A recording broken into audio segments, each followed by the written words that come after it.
اشد الناس عداوۃ للذین آمنوا الیہود، اللہ کہتے ہیں تم مسلمانوں کا سب سے بڑا دشمن دنیا کی جتنی قومیں ہیں ان میں سب سے بڑا دشمن کس کو پاؤ گے؟ یہود کو پاؤ گے، اس کے بعد مشرکین کو پاؤ گے، اور اسلام کے سب سے زیادہ قریب تم کس کو پاؤ گے؟ نصارہ کو، عیسائیوں کو پاؤ گے۔ تو ان کو بہت عرصے سے، صدیوں سے کچھ دنیا میں ہوا نہیں تھا، تو ان کو بیٹھے بیٹھے پریشانی ہونا شروع ہو گئی۔ چند ان کے فسادی لوگ جمع ہوئے اور انہوں نے کہا کہ بھئی دنیا میں ہر قوم کے پاس ایک ملک ہے، ہر مذہب کے پاس ایک ملک ہے، تو ہمارے پاس بھی ہونا چاہیے۔ حالانکہ یہ بات ہی غلط ہے، دنیا میں ہر قوم کے پاس ملک نہیں ہے، دنیا میں لاکھوں قومیں ہیں، ملک تھوڑی لاکھوں ہیں۔ پاکستان میں کتنی قومیں ہیں؟ سرائکی ہے، پنجابی ہیں، اردو ہیں، پٹھان ہیں، بلوچی ہیں۔ اگر قومیت کی بیس پہ ملک بنانا شروع کر دیں پھر تو ایک ایک انچ کے ملک وجود میں آئیں گے۔ پھر سرائکیوں میں جائیں گے تو سرائکیوں میں 20 قومیں ہیں، پٹھانوں میں جائیں گے پٹھانوں میں 40 قومیں نکلیں گی، مہاجروں میں جائیں گے ان میں صدیقی الگ ہے، ہاشمی الگ ہے، 20 قسم کے، بہاری الگ ہے، وہ تو قوم در قومیں بڑھتی چلی جائیں گی۔ انہوں نے کہا دنیا میں ہر مذہب کے پاس ایک ملک ہے، حالانکہ یہ بات بھی، سکھوں کے پاس کوئی الگ ملک ہے؟ کوشش کر رہے ہیں وہ بنانے کی، لیکن اب تک کی رپورٹ کے مطابق نہیں ہے۔ بہت ساری دنیا میں مذہب ہے جن کے پاس کوئی کنٹری، مذہب کی بیس پہ حکومت دنیا میں 3 قوموں نے کی ہے، مذہب کی بیس پہ، جو آسمانی مذاہب ہیں، یہود، عیسائی اور مسلمان۔ پہلی جنگ عظیم ختم ہونے والی تھی، دنیا امن و امان کی طرف آ رہی تھی، ان کو وہ دنیا کا امن پسند نہیں آیا۔ انہوں نے جناب طے کیا کہ ہمیں ایک ملک ملنا چاہیے۔ ان کے بڑے بیٹھے، کسی نے کہا افریقہ میں ہونا چاہیے، کسی نے کہا فلاں جگہ ہونا چاہیے، کسی نے کہا فلاں جگہ ہونا چاہیے۔ ان میں چند شرارتیوں کو خیال آیا کہ اگر ہم کسی بھی ملک میں، کسی بھی زمین پہ اناؤنس کریں گے نا یہاں ہم نیا کنٹری بنانا چاہتے ہیں، تو ہمارے یہود خود اس پہ آمادہ نہیں ہوں گے، اس لیے کہ جو شخص کسی ملک میں سکون اور اطمینان کے ساتھ رہ رہا ہے، کوئی یہودی، تو وہ کیوں آئے گا ہجرت کر کے وہاں پہ؟ سمجھ میں آ رہی ہے بات؟ بھائی آپ کسی کنٹری میں امن اور سکون کے ساتھ ہو، اعلان ہوتا ہے ان لوگوں کے لیے وہاں الگ ملک بن رہا ہے، تو آپ کہو گے مجھے جانے کی کیا ضرورت ہے جب میں یہاں سکون اطمینان سے ہوں، مجھے تمام حقوق حاصل ہیں۔ یہودیوں کو پوری دنیا میں ہر قسم کے حقوق حاصل تھے، اور سب سے زیادہ یہودیوں کے ساتھ اچھا سلوک مسلمان خلفاء نے کیا ہے۔ یہودی خود اس کے معترف ہیں کہ مسلمانوں کی اور ہماری جنگیں وہ بنو قریظہ اور بنو نذیر کے بعد، وہ جو مدینہ کے دور میں اس کے بعد کبھی بھی نہیں ہوئی ہیں۔ مسلمانوں کی لڑائیاں یا تو اہل فارس سے ہوئی ہیں، ایران جو پہلے کا ایران تھا، یا عیسائیوں سے ہوئی ہیں، یہودیوں سے جھڑپیں نہیں ہوئی ہیں۔ تو ان کو خیال ہوا بیٹھے بیٹھے کہ ہمیں الگ ریاست چاہیے۔ مختلف جگہوں کا سلیکشن ہوا، سب ریجیکٹ ہو گیا۔ تو صہیونیوں کو خیال آیا کہ اگر ہم بیت المقدس کا نعرہ لگاتے ہیں کہ ہمیں بیت المقدس دوبارہ چاہیے، یہ ہمارے آباء و اجداد کا وطن ہے، تو الگ ریاست کا منجن بہترین طریقے سے بک سکتا ہے۔ مذہبی لوگ جہاں لوگوں کو صحیح گائیڈ کرتے ہیں، خوب سمجھ لو مذہب کے نام کا منجن بھی مذہب میں ہی بکتا ہے۔ آج بھی ایسا ہو رہا ہے، بہت سی مذہبی تحریکیں لیبل کس کا لگا رہی ہوتی ہیں؟ اسلام میں بھی ایسا ہی ہے۔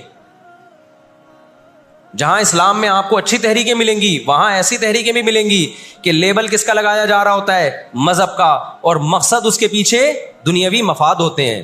اس کو سمجھنے کی ضرورت ہے۔ ہمارے یہاں جہاں بھی نعرہ لگ جائے نا مذہب کا، تو لوگ سارے گدھے گھوڑوں کی طرح اکٹھے ہو جاتے ہیں، یہ نہیں دیکھتے کہ اس کے پیچھے اس کے مقاصد کیا ہیں۔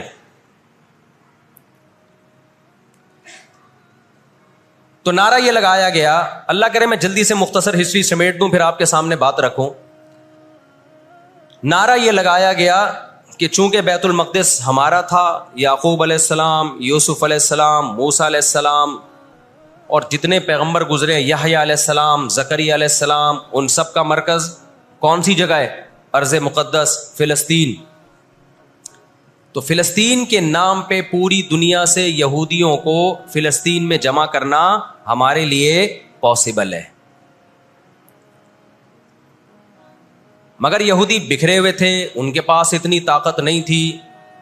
2 سازشیں انہوں نے کی ہیں۔ نمبر 1، تجارت اپنے کنٹرول میں لو، قرآن کہتا ہے وَأَخْذِهِمُ الرِّبَا وَقَدْ نُهُوا عَنْهُ، اللہ نے ان پر سود لینے پر پابندی لگائی تھی انہوں نے دنیا کو سود کے نظام میں لپیٹ دیا. پوری دنیا کی دولت مرتکز ہو کے کس کے پاس آنے لگی؟ یہودیوں کے پاس. مذہبی ریاست بنائی جا رہی ہے. اس کی مثال ایسے ہے جیسے ہم مسجد بنا رہے ہیں اور بندوق ہاتھ میں لے کے لوگوں کو ڈکیتیاں کر کے پیسہ لاؤ، جتنا پیسہ بنے گا، جتنا پیسہ اکٹھا ہوگا ہم اس سے کیا بنائیں گے؟ مسجد بنائیں گے. تو اس سے صاف پتہ چل جائے گا بھائی تیرا مقصد مسجد بنانا نہیں ہے، مسجد کے نام پہ منجن بیچنا ہے. سمجھ میں آ رہی ہے بات کہ نہیں آ رہی؟ لیبل مسجد کا لگ رہا ہے اس کے پیچھے، کیونکہ جو مسجد جو بنانا چاہتا ہے وہ کبھی بھی حرام پیسے سے مسجد نہیں بنائے گا. تورات میں آج تک سود کی حرمت موجود ہے. قرآن نے بیان کیا کہ ان کو ہم نے سود لینے سے منع کیا، لیکن انہوں نے سود لینا شروع کر دیا. بڑے بڑے بینک آج کس کے پاس ہیں؟ ان کے تانے بانے سارے کس سے جا کے ملتے ہیں؟ یہودیوں سے. بیٹھے بیٹھے پیسہ جمع کرنا شروع کیا. تبھی تو میں کہتا ہوں یہ جو بڑے بڑے جنرل اسٹور بنے ہوئے ہیں نا، مال بنے ہوئے ہیں، جو بینکوں سے سودی قرضہ لے کے کروڑوں روپے پھونک دیتے ہیں، اس کے بجائے نا اپنے ان غریب دکانداروں کے پاس جایا کرو جو اپنے باپ کی کمائی سے، وراثت کے پیسوں سے دکان بنا کے بیٹھے ہوئے ہیں. یہ جو سودی نظام ہے نا، سودی نظام، اس سے دنیا کی دولت مرتکز ہو کے چند ہاتھوں میں جاتی ہے. پھر وہ چند ہاتھ ہی آپ کے باپ بن کے بیٹھتے ہیں دنیا میں. جب سے یہ بڑے بڑے اسٹورز بننا شروع ہوئے ہیں، مال بننا شروع ہوئے ہیں، یہ چھوٹے موٹے دکانداروں کی جو حلال کی آمدن تھی، ان کی جو بینکوں سے قرضے نہیں تھے، جو دادے پردادے سے محنت کر کے آ رہے تھے اور اب اتنا جمع کیا کہ ایک دکان بنا لیں، وہ سارے ایک طرف رہ گئے. اور ایک سرمایہ دار اٹھتا ہے بینکوں سے اربوں روپے کا قرضہ لے کے ایک بہت بڑی بلڈنگ بنا دیتا ہے اور بیٹھ کے نوٹ چھاپتا ہے. وہ یہ کون سا ان کی خون پسینے کی کمائی ہوتی ہے؟ تو اس عذاب میں دنیا کو کس نے دھکیلا؟ سودی نظام میں. بولو، یہودی نے دھکیلا ہے. ان کے شاطر دماغ نے کام کیا کہ پوری دنیا کی معیشت کس کے کنٹرول میں لے کر آؤ؟ اپنے کنٹرول میں. آج اگر حاجی، ہم یہاں سے حج کرنے جاتے ہیں نا، میں نے ایک دفعہ سعودی عرب میں کسی سے پوچھا کہ یہودیوں کو یہ کھٹکتا نہیں ہے اتنے لاکھ لوگ آ رہے ہیں، 40 لاکھ 50 لاکھ لوگ حج کر کے جا رہے ہیں، ان کو کھٹکتا نہیں ہوگا اتنی اللہ نے مسلمانوں کو عزت دی؟ انہوں نے کہا ان کو نہیں کھٹکتا، یہ چاہتے ہیں کہ 40 لاکھ کے بجائے 80 لاکھ لوگ حج کیا کریں. وجہ اس کی ہے کہ وہاں سارا مال ان کی کمپنیوں کا بکتا ہے. میں سمجھا پا رہا ہوں اپنی بات؟ ساری پروڈکٹ کس کی بکتی ہیں؟ منجن انہی کا بک رہا ہے وہاں بھی. تو چاہتے ہیں 40 لاکھ کے بجائے کتنے لاکھ حج کیا کریں؟ 80 لاکھ حج کیا کریں. اللہ میاں نے حج کا جہاں تذکرہ کیا نا، وہاں تجارت کا بھی تذکرہ کیا ہے. لیس علیکم جناح ان تبتغوا فضلا من ربکم. مسلمان جب حج کرنے جاتے تھے تو تجارت بھی کرتے تھے، کیونکہ پوری دنیا سے مسلمان آ رہے ہیں.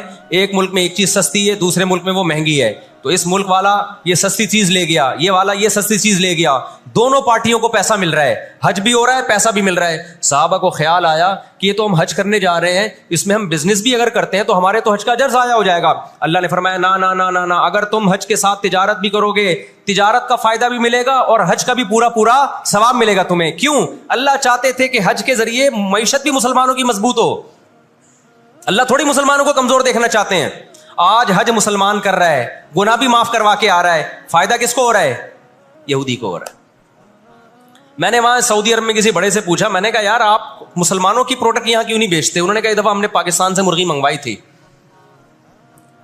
چکن پاکستان سے منگوائی تھی تاکہ بلا شک و شبہ حلال ہو، ان سب کو پتا ہو کہ حلال ہے. ایک دفعہ بھیجی، اس کے بعد 2 نمبری کی ان لوگوں نے، تو سعودیہ نے بین کر دیا. آپ کے جتنے مسالے ہیں نا، میں نام نہیں لے رہا کمپنیوں کے، ایک ایک کا نام لے کے بتاتا. میں ابھی مسقط ایک ہفتہ رہا ہوں، میں نے وہاں دبا کے بد پرہیزی کی ہے. لڈو بھی کھائے، مٹھائیاں بھی کھائیں، بریانیاں بھی پھوڑی، ایک دفعہ پیٹ خراب نہیں ہوا. جرمنی گیا، پھوڑ پھاڑ کے آیا، پیٹ خراب نہیں ہوا. سعودی عرب گیا، پھوڑ پھاڑ کے آیا، پیٹ خراب نہیں ہوا. یہاں آیا ہوں، کھچڑی کھا کے پیٹ خراب ہو جاتا ہے. پتہ نہیں کیا کھلا رہے ہیں یار ہمیں. مسقط میں نے پوچھا یار یہاں پیٹ نہیں خراب ہو رہا؟ انہوں نے کہا یہاں آپ کے مسالوں پر پابندی ہے، پاکستان سے مسالوں پر یہاں کیا ہے؟ پابندی ہے، اس لیے پیٹ خراب نہیں ہو رہا. جرمنی میں مجھے وہاں لوگوں نے بتایا کہ جرمنی میں پاکستانی مسالوں پر کیا ہے؟ پابندی ہے, اس لیے پیٹ خراب نہیں ہو رہا. جہاں پاکستان سے مسالہ جائے گا لوگوں کے پیٹوں کی ایسی کی تیسی کر دے گا وہ. یہ ہے بزنس, سمجھ رہے ہو. پھر کچھ مسالے آ رہے ہیں وہاں پہ لیکن ان میں وہ ٹیسٹ نہیں ہے جو یہاں ہے. وجہ کیا ہے کہ یہاں جو کیمیکل ڈل رہا ہے نا ٹیسٹ کے لیے, وہ کیمیکل کے بغیر جا رہے ہیں, پھر وہ ایکسپورٹ ہو رہے ہیں, اس لیے اس میں وہ ٹیسٹ تو نہیں لیکن صحت نہیں خراب کر رہے. یہاں فوکس کیا جا رہا ہے ٹیسٹ کو, صحت گئی تیل لینے, اور آپ اور میں کھا رہے ہیں الحمدللہ, آتے ہی پیٹ خراب ہو گیا.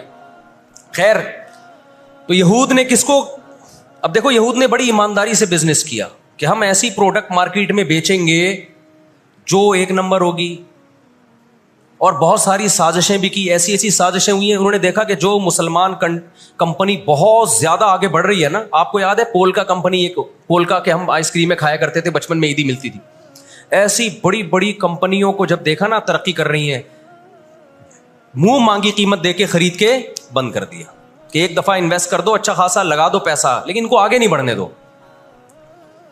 اس کا نتیجہ یہ نکلا کہ دنیا غلام بنتی چلی گئی. اکنامکلی کس کی غلام بن گئی؟ آج امریکہ اسرائیل کو غلط کہہ کے بھی کس کا ساتھ دیتا ہے. مجھے یاد ہے چند سال پہلے امریکی صدر نے بیان دیا تھا اسرائیل نے یہ غلط کیا ہے, یونائٹڈ نیشن کے لا کی پابندی نہیں کی ہے, لیکن ہم پھر بھی کس کے ساتھ ہیں؟ پورے الفاظ بتا رہا ہوں میں, پھر بھی ہم کس کے ساتھ ہیں؟ مانتے ہوئے. اس کو پتا ہے, وہ اس کی مثال وہ 50-50 میں ایک آیا کرتا تھا نا, 50-50 میں ایک کلپ وائرل ہوا ہے کہ کمنٹری ہو رہی ہے کہ سلیم اللہ بہت اچھا کھیل رہا ہے اور کلیم اللہ تو کھیل ہی نہیں رہا. اب لوگ جو کمنٹری کرنے والا ہے اس سے کہہ رہے ہیں ابے یا تو کھیل ہی نہیں رہا, وہ جو تماشائی تھے وہ چھوڑ کے جانے لگے تو غلط کمنٹری کر رہا ہے. اس نے کہا تم جہنم میں چلے جاؤ لیکن کھیل یہی صحیح رہا ہے, بھلے تم جاؤ. وہ انہوں نے کہا ہم گھر جا رہے ہیں, انہوں نے کہا تم گھر نہیں, تم جہنم میں جاؤ, لیکن یہی سلیم اللہ بہترین کھیل رہا ہے. پھر دکھایا کہ پیچھے بندوق رکھی ہوئی ہے کسی نے. تو اس وقت امریکہ کو گچی سے کس نے پکڑا ہوا ہے؟ طاقت امریکہ کے پاس زیادہ ہے, سازشیں کس کے پاس زیادہ ہیں؟ اسرائیل کے پاس. معیشت پہ ایسا قبضہ کیا ہوا ہے, گچی سے پکڑا ہوا ہے کہ ہلنا نہیں. آج پوری دنیا میں فلسطینی نہتے ہو گئے. جب اسرائیل کے قیام کا اعلان کیا نا یہودیوں نے, تو دو کام کیے, میں جلدی سے بات کو سمیٹوں. ایک تو یہ کہ معیشت کس کے کنٹرول میں لو؟ سود کے ذریعے, بزنس کے ذریعے, حلال تجارت کے ذریعے, اس طرح سے کنٹرول میں آتی نہیں ہے. وہ سود جو تمام مذاہب میں حرام ہے, عیسائیت میں بھی, یہودیت میں بھی, اسلام میں بھی, اس سود کو پروموٹ کیا دنیا میں, تاکہ سود کے ذریعے آپ اندرون سندھ جاؤ نا, بڑے بڑے زمینداروں نے ہاریوں کو, کسانوں کو اپنے کنٹرول میں لیا ہوا ہے سودی قرضے دے دے کے. وہ بےچارے ہل نہیں سکتے, ساری زندگی ان کے غلام بنے رہتے ہیں وہ. اللہ جزائے خیر دے, ہمارے جامعۃ الرشید کے ایک استاذ ہیں, بڑے مالدار بھی ہیں, انہوں نے وہاں جا کے بہت سارے ہاریوں کے قرضے ادا کر کے ان کو اس غلامی سے نکالا ہے. اور بہت سے ان میں ہندو بھی ہیں بہت سارے, وہ مسلمان بھی ہوئے ہیں, ان کو اور ہر طرح سے سپورٹ کرنا, ایسے ادارے بنے ہوئے اندرون سندھ.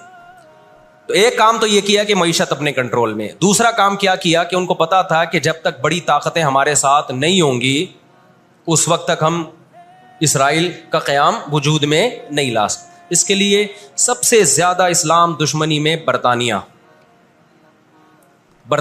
کے ساتھ ایگریمنٹ ہوا. اور آپ حیران ہوں گے, برطانیہ کی اسمبلی میں جب یہ قانون پاس ہوا, قرارداد پاس ہوئی ہے کہ ہم نے فلسطینیوں کو, اسرائیلیوں کو, یہودیوں کو فلسطین میں جا کے آباد کرنا ہے, تو آپ حیران ہوں گے کہ اس میں اس کی سب سے زیادہ مخالفت اسمبلی میں موجود ایک شخص نے کی جو یہودی تھا. اس نے ایک آواز اٹھائی کہ اگر ہم نے ایسا کیا تو اب تک 1000 سال سے زیادہ عرصہ ہو گیا ہماری مسلمانوں سے کبھی لڑائی نہیں ہوئی ہے. اگر ہم نے ایسا کیا تو پوری مسلم دنیا ہمارے اگینسٹ ہو جائے گی اور دنیا ایک نہ ختم ہونے والی جنگ میں آپ دنیا کو جھونک دو گے. وہ یہودی تھا, اس نے اس پالیسی کے خلاف آواز اٹھائی, مگر برطانیہ کو اس سے کوئی سروکار نہیں تھا. اس کا کیا جا رہا ہے بھائی اس میں؟ میں نے بتایا نا, یہ دنیا کے بڑے بڑے جو تہذیب سکھاتے ہیں نا ہمیں, ان کی تہذیب بس یہی ہوتی ہے کہ روڈ ایسے پار کرنا ہے آپ نے, اور لال بتی پہ آپ نے رک جانا ہے, ٹیکس آپ نے ٹائم پہ ادا کرنا ہے. یہ چھوٹی موٹی, ایک مسجد سے چپل چرانے والا چور ہوتا ہے نا, پٹتا وہی ہے. کبھی بڑے اسمگلر کو دیکھا آپ نے؟ کیا ہو گیا بھائی؟ گھنٹی بجا کے بھاگنے والا بچہ پکڑا بھی جاتا ہے, پٹتا بھی ہے. مسجد سے چپل چرانے والا پٹتا بھی ہے. لیکن کچھ چور ایسے ہوتے ہیں 3 پیس سوٹ اور ٹائی میں, بڑا زبردست بریف کیس ان کے پاس, اس میں پورا اسمگلنگ کا پیسہ ہوتا ہے. ٹھیک, لاکھوں لوگوں کی جان اس میں خون بہا ہوتا ہے, اس کا پیسہ ہوتا ہے, عزتوں کے سودے ہوتے ہیں. تو یہ بڑی بڑی طاقتیں اس طرح کرتی ہیں. اور کمال کی بات ہے, راحت اندھوری کا ایک شعر ہے نا, کہ مجھے شعر تو یاد نہیں رہا, اس کا مفہوم یاد رہ گیا ہے, کہ ہمارے قاتلوں کو کہاں ڈھونڈتے پھرو گے. ایک شاعر نے تو کہا ہے کہ اپنی معشوقہ کو, کہ ہمارے قاتلوں کا, یعنی ہماری قاتل تو آپ ہو, آپ کی محبت میں ہم مرے ہیں. اس نے کہا کہ ہمارے قاتلوں کو کہاں ڈھونڈتے پھرو گے. وہ کیا ہے کہ ہمیں قتل کا الزام ہم ہی پر رکھ دو, ہم ہی پر الزام ڈال دو, یعنی مقتول ہی پہ الزام ڈال دو کہ یہی قاتل ہے. آج دنیا میں سب سے زیادہ دہشت گردی کا شکار مسلمان ہو رہا ہے, کشمیر میں بھی.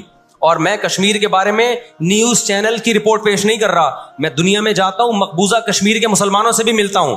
نام ان کے ہائی لائٹ نہیں کیے جا سکتے, ان کی ویڈیو نہیں ڈالی جا سکتی, ورنہ انڈیا ان کو تنگ کرے گا. مقبوضہ کشمیر میں کوئی ایک مسلمان ایسا نہیں ہے جو انڈین گورنمنٹ سے خوش ہو. ابھی مسقط میں ایک خاتون ملی مقبوضہ کشمیر سے, مجھے تو لوگ پہچان لیتے ہیں, کہنے لگے مفتی صاحب خدا کا واسطہ آپ آواز اٹھائیں, ہم پر بہت ظلم کر رہا ہے انڈیا, بہت مار رہا ہے ہمیں کشمیر میں, بتاؤ دنیا آواز اٹھا رہی ہے اس پہ, کیونکہ مسلمان کا خون بہ رہا ہے. روہن گیان میں کس کا خون بہتا ہے؟ برما میں مسلمان کا خون بہتا ہے. فلسطین میں کس کا خون بہ رہا ہے؟ مسلمان کا خون بہ رہا ہے. جہاں مسلمان کا خون بہے گا دنیا منہ پہ ٹیپ لگا لیتی ہے. جہاں کوئی ایک غیر مسلم, ہماری نظر میں مسلمان کا خون بہے یا غیر مسلم کا, ہم فرق نہیں کرتے, کسی پہ بھی ظلم ہوگا ہم آواز اٹھائیں گے. لیکن دنیا یہ فرق کرتی ہے, لیبل یہ لگاتی ہے کہ انسانیت پہلے مذہب بعد میں, لیکن ان کا ایٹیٹیوڈ بتاتا ہے کہ ان کی نظر میں مذہب پہلے ہے, انسانیت بعد میں ہے. دنیا میں سب سے سستا خون مسلمان کا ہو گیا ہے. تو 2 کام کیے, نمبر 1 اکنامکلی مضبوط کرنا ہے, سود کے ذریعے, تجارت کے ذریعے نہیں, سودی تجارت کے ذریعے. اس کے بعد کیا کیا؟ برطانیہ سے معاہدہ ہوتا ہے, اور چند سالوں میں 1917 میں برطانیہ نے اعلان کیا کہ بھائی ہم پوری دنیا سے یہودیوں کو لا کے کہاں آباد کریں گے؟ فلسطین میں. اس وقت مکمل فلسطین کس کا تھا؟ عربوں کا تھا, وہ مسلمانوں کا تھا. چند سال میں 33% یہودی اسرائیل میں آ کے, فلسطین میں آ کے آباد ہو گئے, اور وہ وہاں گڑبڑ شروع کر دی انہوں نے. نہتے فلسطینیوں کو مارنا, قتل کرنا, ان کی زمینوں پہ قبضہ کرنا. فلسطینیوں نے آواز اٹھائی, اور غیرت مند لوگ ہیں وہ, انہوں نے کہا لن نترک شبرا للذل, ہم ایک بالش بھی نہیں دیں گے. جب تک سلطان عبد الحمید تھا نا, خلیفہ مسلمانوں کا, اس نے یہودیوں سے کہا تھا کہ شاپر میں مٹی اٹھا کے بھی لے جانے نہیں دوں گا فلسطین کی. سمجھتے ہو, دیکھو مسلم حکومت چاہے کیسی نالائق ہو, خلافت چاہے کیسی نالائق ہو, اس کا وجود نہ ہونے سے بہرحال بہتر ہے. آج لوگ کہتے ہیں ترک بدعتی تھے, ترک میں مزار تھے. میں مانتا ہوں یہ چیزیں غلط تھیں, لیکن اب مزار ختم ہو گئے, اس کے بجائے دوسری غلط چیزیں بہت ساری آ گئی ہیں, اور بہت ساری الٹی چیز. جب تک ایک ہماری ریاست تھی, ایک حکومت تھی, نہ بوسنیا کا مسئلہ کھڑا ہوا تھا اور نہ اسرائیل کا مسئلہ کھڑا ہوا تھا. تو 33% یہودی آ کے آباد ہوئے. 1945 میں جب پہلی جنگ عظیم کا خاتمہ, دوسری جنگ عظیم کا خاتمہ ہوا, برطانیہ کی ایسی کی تیسی ہو گئی تھی. قرآن کہتا ہے وَكَذَلِكَ نُوَلِّي بَعْضَ الظَّالِمِينَ بَعْضًا, یہ عجیب الفاظ ہیں قرآن کے. ہم بعض ظالموں کو بعض کے ذریعے پٹواتے ہیں. ہندوستان میں بہت سارے علماء کھڑے ہوئے انگریز کے خلاف, لیکن شکست ہوئی. اللہ نے پٹوایا کس سے؟ برطانیہ کو, ہٹلر کے ذریعے. ٹھیک ہے برطانیہ جنگ ہارا نہیں, لیکن اتنا کمزور ہو گیا, جو اس نے 200 سال محنت کی تھی بر صغیر پہ کنٹرول کرنے کے لیے, اسے اندازہ ہو گیا کہ اب میں وہ کنٹرول برقرار نہیں رکھ سکتا. اور ہٹلر کے ایصال ثواب کے لیے بر صغیر کے مسلمانوں کو اور ہندوؤں کو آزادی ملی. کس سے؟ برٹش سے آزادی ملی. تو اب کیا ہوا؟ یونائٹڈ نیشن بن چکی تھی. اس کے پیچھے بھی بہت بڑی سازش تھی. خیر یونائٹڈ نیشن جب وجود میں آئی ہے تو برطانیہ تو پیچھے ہٹا, یونائٹڈ نیشن آ گئی. 1947 میں یونائٹڈ نیشن نے فلسطینیوں کی مرضی کے بالکل خلاف ایک کام کیا کہ بٹوارا کیا جائے یہاں تک یہودیوں کا اور یہاں تک کس کا, فلسطینیوں کا. یہ پہلی غلطی تھی یونائٹڈ نیشن کی. جب عدالت انصاف نہیں کرتی نا تو پھر لوگ خود بخود غیر قانونی کاموں پہ آتے ہیں. عدالت جب اپنی ذمہ داری پوری کرتی ہے لوگ غلط چیز کی طرف نہیں جاتے. 1948 میں یا 49 میں, آج دنیا میں بہت سے لوگ کہتے ہیں یہ عرب کنٹریز کیوں نہیں کر رہے. بھائی عرب ممالک 3 بڑی جنگیں لڑ چکے ہیں. یہ جو لوگ الزام لگاتے ہیں نا کہ عرب چپ کر کے بیٹھے ہوئے ہیں, مصر کیوں نہیں کر رہا. مصر کی سرحد ملتی ہے اسرائیل سے, شام کی سرحد ملتی ہے, اردن اور لبنان کی سرحد ملتی ہے. یہ سارے ملک 3 بڑی جنگیں لڑ چکے ہیں اسرائیل کے خلاف, لیکن فتح کس کو ہوئی ہے؟ اسرائیل کو. کیوں؟ اس کے پیچھے کون تھا؟ اس کے پیچھے امریکہ تھا. تو آپ اپنے ملکوں کو برا بلا کہہ کے اس سے کچھ بھی حاصل ہونے والا نہیں ہے. اس سے ان کا وجود بھی ختم ہو جائے گا. 3 بڑی جنگیں ہو چکی ہیں. تمام عرب کنٹریز مل کے اسرائیل پہ حملہ کرتے ہیں,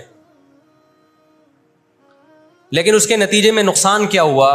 یونائٹڈ نیشن نے جو لکیر کھینچی تھی نا یہودیوں کے لیے, یہودی اس لکیر کو کراس کر کے آگے بڑھ گیا اور 80% فلسطین پہ یہودی نے قبضہ کر لیا. اور یہ غزہ کی پٹی جو آج ہے اور جس کو ویسٹ بینک کہا جاتا ہے, اس غزہ کی پٹی پہ مصر کا قبضہ ہو گیا جو ایسٹ میں ہے, اور ویسٹ بینک پہ اردن کا قبضہ ہو گیا. 20% علاقہ میں سے آدھا اردن کے پاس اور آدھے سے کچھ کم مصر کے پاس چلا گیا. باقی 80% کس کے پاس آ گیا؟ اسرائیل کے پاس. پھر 1967 میں بہت بڑی وار ہوئی. یہ میں ان لوگوں کو بتا رہا ہوں جو ہر وقت اسلامی حکومتیں جو رہی صحیح رہ گئی ہیں نا, ہر وقت ان کو برا بلا کہتے رہتے ہیں یہ کچھ نہیں کر رہے, یہ عرب کچھ نہیں کر رہے. یہ 3 جنگیں لڑ چکے ہیں. جب تک تمہارا باپ پیچھے کھڑا ہوا ہے نا امریکہ, اس وقت تک یہ مسئلہ حل نہیں ہو سکتا.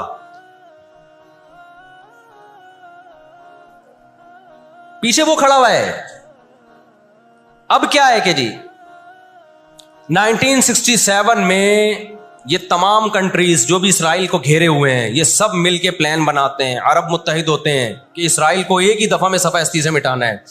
اسرائیل کی خفیہ ایجنسیاں اتنی ہوشیار, اتنی متحرک کہ پہلے اطلاع مل جاتی ہے, اور مصر کے جہاز جو بمبارمنٹ کے لیے جانے تھے اسرائیل پہ حملہ کرنا تھا, وہ کھڑے کھڑے بہت سارے جہاز ایئرپورٹ پہ اسرائیل تباہ کر دیتا ہے.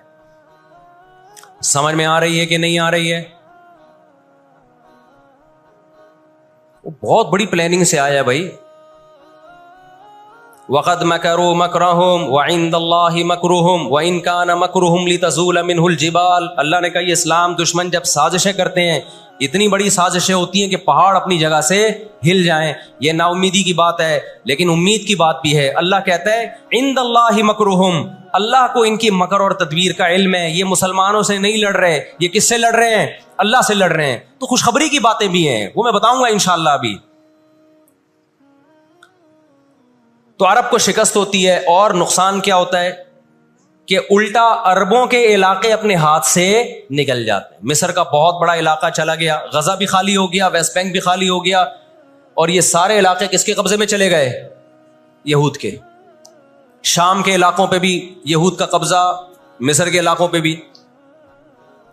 1973 میں پھر عرب ممالک مل کے لڑتے ہیں اسرائیل کے خلاف تاکہ اپنے علاقوں کو خالی کرائیں ہم. اس میں بھی کیونکہ امریکہ بھرپور سپورٹ کر رہا تھا اسرائیل کو, دبا کے اسلحہ دے رہا تھا. رزلٹ کس کے خلاف گیا؟ مسلمانوں کے خلاف, عربوں کے خلاف. اور ان کو اندازہ ہو گیا کہ اس جنگ میں ہم اپنے علاقے خالی نہیں کروا سکتے. سعودی عرب میں اس دور میں غیرت مند بادشاہ تھے شاہ فیصل شہید رحمۃ اللہ علیہ, اللہ ان کی مغفرت کرے, ان کے درجات بلند کرے, بڑے مجاہد تھے. انہوں نے عرب ممالک کا اجلاس بلایا اور تیل کی سپلائی بند کر دی. سمجھتے ہیں بات کو کہ نہیں سمجھتے؟ جب تیل کی سپلائی بند ہوئی, اللہ تعالیٰ نے وسائل تو آج بھی مسلمانوں کو دیے ہیں, تیل کی سپلائی بند کی ہے تو اسرائیل گھٹنے ٹیکنے پر مجبور ہو گیا. پھر امریکہ بہادر بیچ میں آئے ایک بڑے بزرگ کا کردار ادا کرتے ہوئے کہ دیکھو لڑائی بھڑائی معاف کرو, اللہ کا گھر صاف کرو, بیٹھ کے مذاکرات کی میز پہ آ جاؤ. تو یہاں بھی مذاکرات کی میز کے پیچھے تیل کا ڈنڈا تھا, سمجھ رہے ہو؟ عربوں کے پاس جو تیل کی اللہ نے ان کو ایک طاقت دی ہے نا, وہ استعمال کی انہوں نے. لیکن لڑائی معاف کرنے میں بھی بہت سارے گیم کھیل گیا وہ. طے یہ ہوا کہ جی جو عربوں کے علاقوں پر اسرائیل نے قبضہ کیا ہے مصر اور شام پہ, وہ اسرائیل واپس کرے گا. ٹھیک ہے, ہم آپ کے علاقے واپس کر رہے ہیں, لیکن مصر کو اسرائیل کو تسلیم کرنا پڑے گا. یہ بہت بڑی مسٹیک ہوئی. کس سے؟ بولو, مصر سے. وہ اس پہ آمادہ ہو گئے, چلو ہمارے علاقے تو ہمیں واپس مل رہے ہیں. غزہ سے بھی مصر نے فوجیں ہٹا لیں, غزہ کا علاقہ بھی اسرائیل کے حوالے کر دیا. مصر کو یہ لگا کہ مرتا کیا نہ کرتا.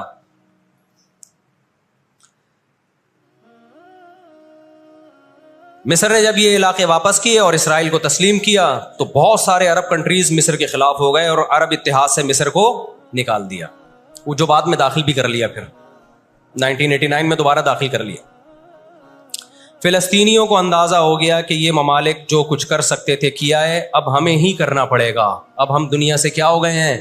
مایوس. لیکن ان کی غیرت کو 100 بار سلام, انہوں نے شکست تسلیم نہیں کی. دنیا کے مسلم کنٹریز نے شکست مان لی, انہوں نے نہیں کی.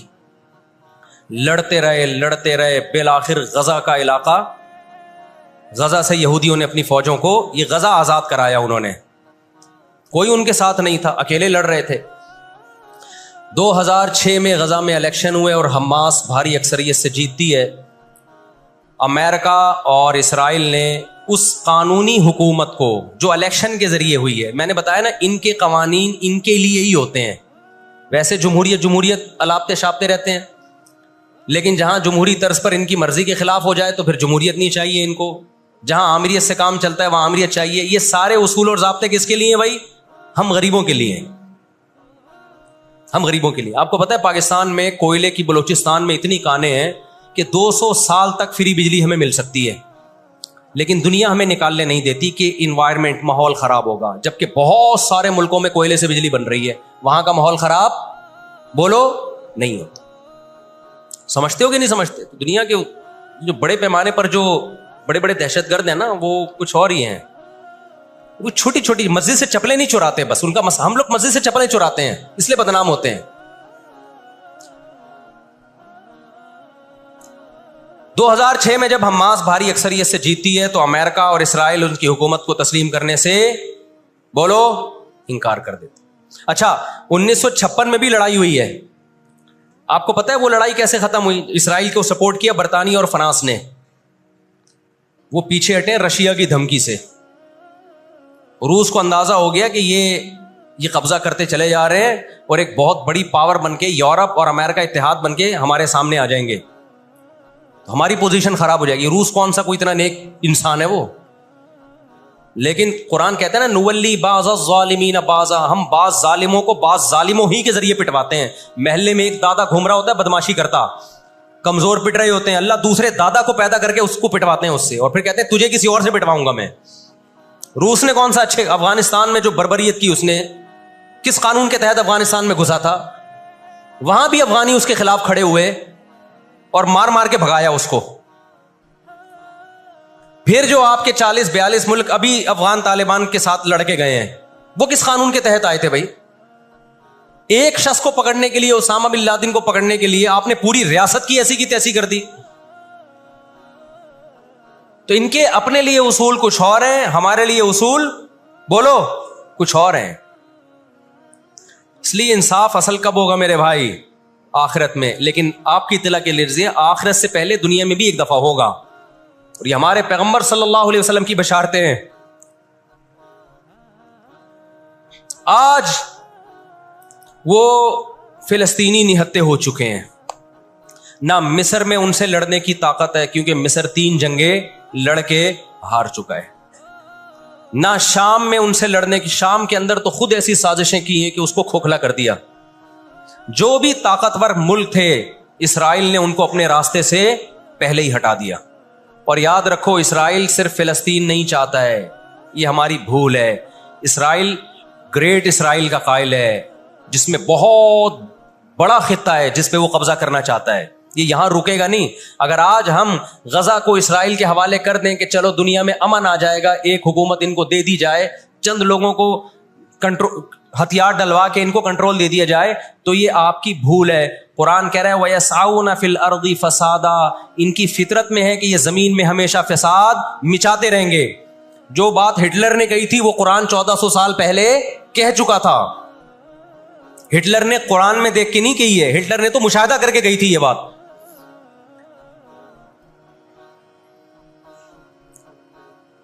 نہ مصر میں لڑنے کی طاقت، 3 جنگیں ہار چکا ہے، نہ لبنان میں لڑنے کی طاقت، نہ اردن میں لڑنے کی طاقت، نہ شام میں لڑنے کی طاقت. سعودی عرب اور اسرائیل کے حالات اچھے ہونے جا رہے تھے، یہ واقعہ ہوا، سعودی عرب نے الحمدللہ یو ٹرن لے لیا. ایک اچھا اقدام ہے سعودی عرب کا، ورنہ تو یہ مسئلہ دب گیا تھا. سعودی عرب پیچھے ہٹ گیا، اردن پیچھے ہٹ گیا، بہت سارے اسلامی ملک جو جا رہے تھے کم از کم اس واقعے کے نتیجے میں پیچھے ہٹے ہیں، وہ ایک اسٹیپ پیچھے کی طرف آئے ہیں. اور اب اتنی جلدی یہ آگے جا نہیں سکتے، ان کی اپنی عوام نہیں چھوڑے گی ان کو. اگر یہ آگے کی طرف گئے، یہودیوں سے انہوں نے دوستی لگانے کی، اسرائیل سے دوستی لگانے کی کوشش کی. میں بار بار کہتا ہوں جب میں یہودی کا لفظ استعمال کرتا ہوں تو اس سے صہیونی اور اسرائیلی مراد ہوتے ہیں جو اسرائیل کو سپورٹ کر رہے ہیں. سارے یہودی اس میں داخل نہیں ہیں. آج بھی بہت سارے یہودی وہاں فلسطینیوں کو سپورٹ کر رہے ہیں، دنیا میں مظاہرے ہو رہے ہیں فلسطینیوں کے حق میں. ہمیں اس بارے میں کیا ہدایات ملتی ہیں قرآن و سنت میں؟ وقت بتائیے، یہ گھڑی آگے تھوڑی سی، وقت کافی زیادہ ہو گیا. میں انشاءاللہ ہمیں اس بارے میں قرآن و سنت میں کیا ہدایات ملتی ہیں اس پر میں انشاءاللہ جمعے کی نماز کے بعد کچھ دیر بات کروں گا. وقت چونکہ بہت ہو گیا، جمعے کی نماز پھر لیٹ ہو جاتی ہے. اللہ تعالیٰ غزہ میں جو اہل اسلام پہ، فلسطینیوں پہ ظلم ہو رہا ہے، اللہ تعالیٰ ان کی مدد کرے، اور غاصب اسرائیل کو اللہ تعالیٰ ہدایت دے. جو ہدایت کے قابل نہیں ہے تو اللہ ان کو تباہ و برباد کرے. دیکھیے نبی صلی اللہ علیہ وسلم نے فرمایا، بخاری مسلم کی حدیث ہے، تقاتلون الیہود حتی یختبی احدکم وراء الحجر فیقول الحجر یا مسلم ھذا یہودی فاقتلہ، ھذا یہودی ورائی فاقتلہ. نبی صلی اللہ علیہ وسلم نے فرمایا تمہاری یہود سے لڑائی ہوگی، جہاد ہوگا، یہاں تک کہ کوئی یہودی اگر پتھر کے پیچھے چھپے گا تو پتھر کہے گا کہ اے مسلمان یہ یہودی ہے، اس کو قتل کر دے، یہ میرے پیچھے چھپا ہوا ہے. ہر درخت بھی گواہی دے گا، ہر پتھر بھی گواہی دے گا، الا الغرقد، سوائے غرقد درخت کے. یہودیوں کا کوئی مقدس درخت ہے جو اسرائیل میں بہت زیادہ لگاتے بھی ہیں یہ لوگ. نبی صلی اللہ علیہ وسلم نے جب یہ بات ارشاد فرمائی تو اس وقت مسلمانوں کی یہودیوں سے ایسی کسی لڑائی کا تصور بھی نہیں تھا. ایک پیش گوئی تھی جو کسی کے خواب و خیال میں بھی نہیں تھا کہ صدیوں بعد جا کے ایسا ہو سکتا ہے. اس سے بھی پتہ چلتا ہے کہ ہمارے نبی صلی اللہ علیہ وسلم کی جو پیش گوئیاں ہیں وہ اگر وہ پوری نہیں ہوئی تو آپ ٹائم کا انتظار کریں، ایک وقت پوری ہو جائیں گی. 1300 سال تک مسلمانوں کو اس حدیث کا مطلب سمجھ میں نہیں آیا. عملی دنیا میں ایمان تو تھا سب کا کہ اللہ کے نبی نے جو فرمایا برحق ہے، کیونکہ یہودیوں سے میں نے بتایا نا لڑائی ہوئی نہیں ہے. جب مدینہ سے اور جزیرہ عرب سے ان کو نکالا گیا، یہ دنیا کے مختلف ملکوں میں جا کے آباد ہو گئے ہیں. اس کے بعد یہ ہمیشہ یا تو عیسائیوں کے زیر سایہ رہے ہیں یا مسلمانوں کے زیر سایہ رہے. ان کی لڑائی اگر ہوئی عیسائیوں سے ہوئی ہے، مسلمانوں سے ان کا کبھی ٹاکرا نہیں ہوا. لیکن پیغمبر صلی اللہ علیہ وسلم نے کیا فرمایا صحابہ سے؟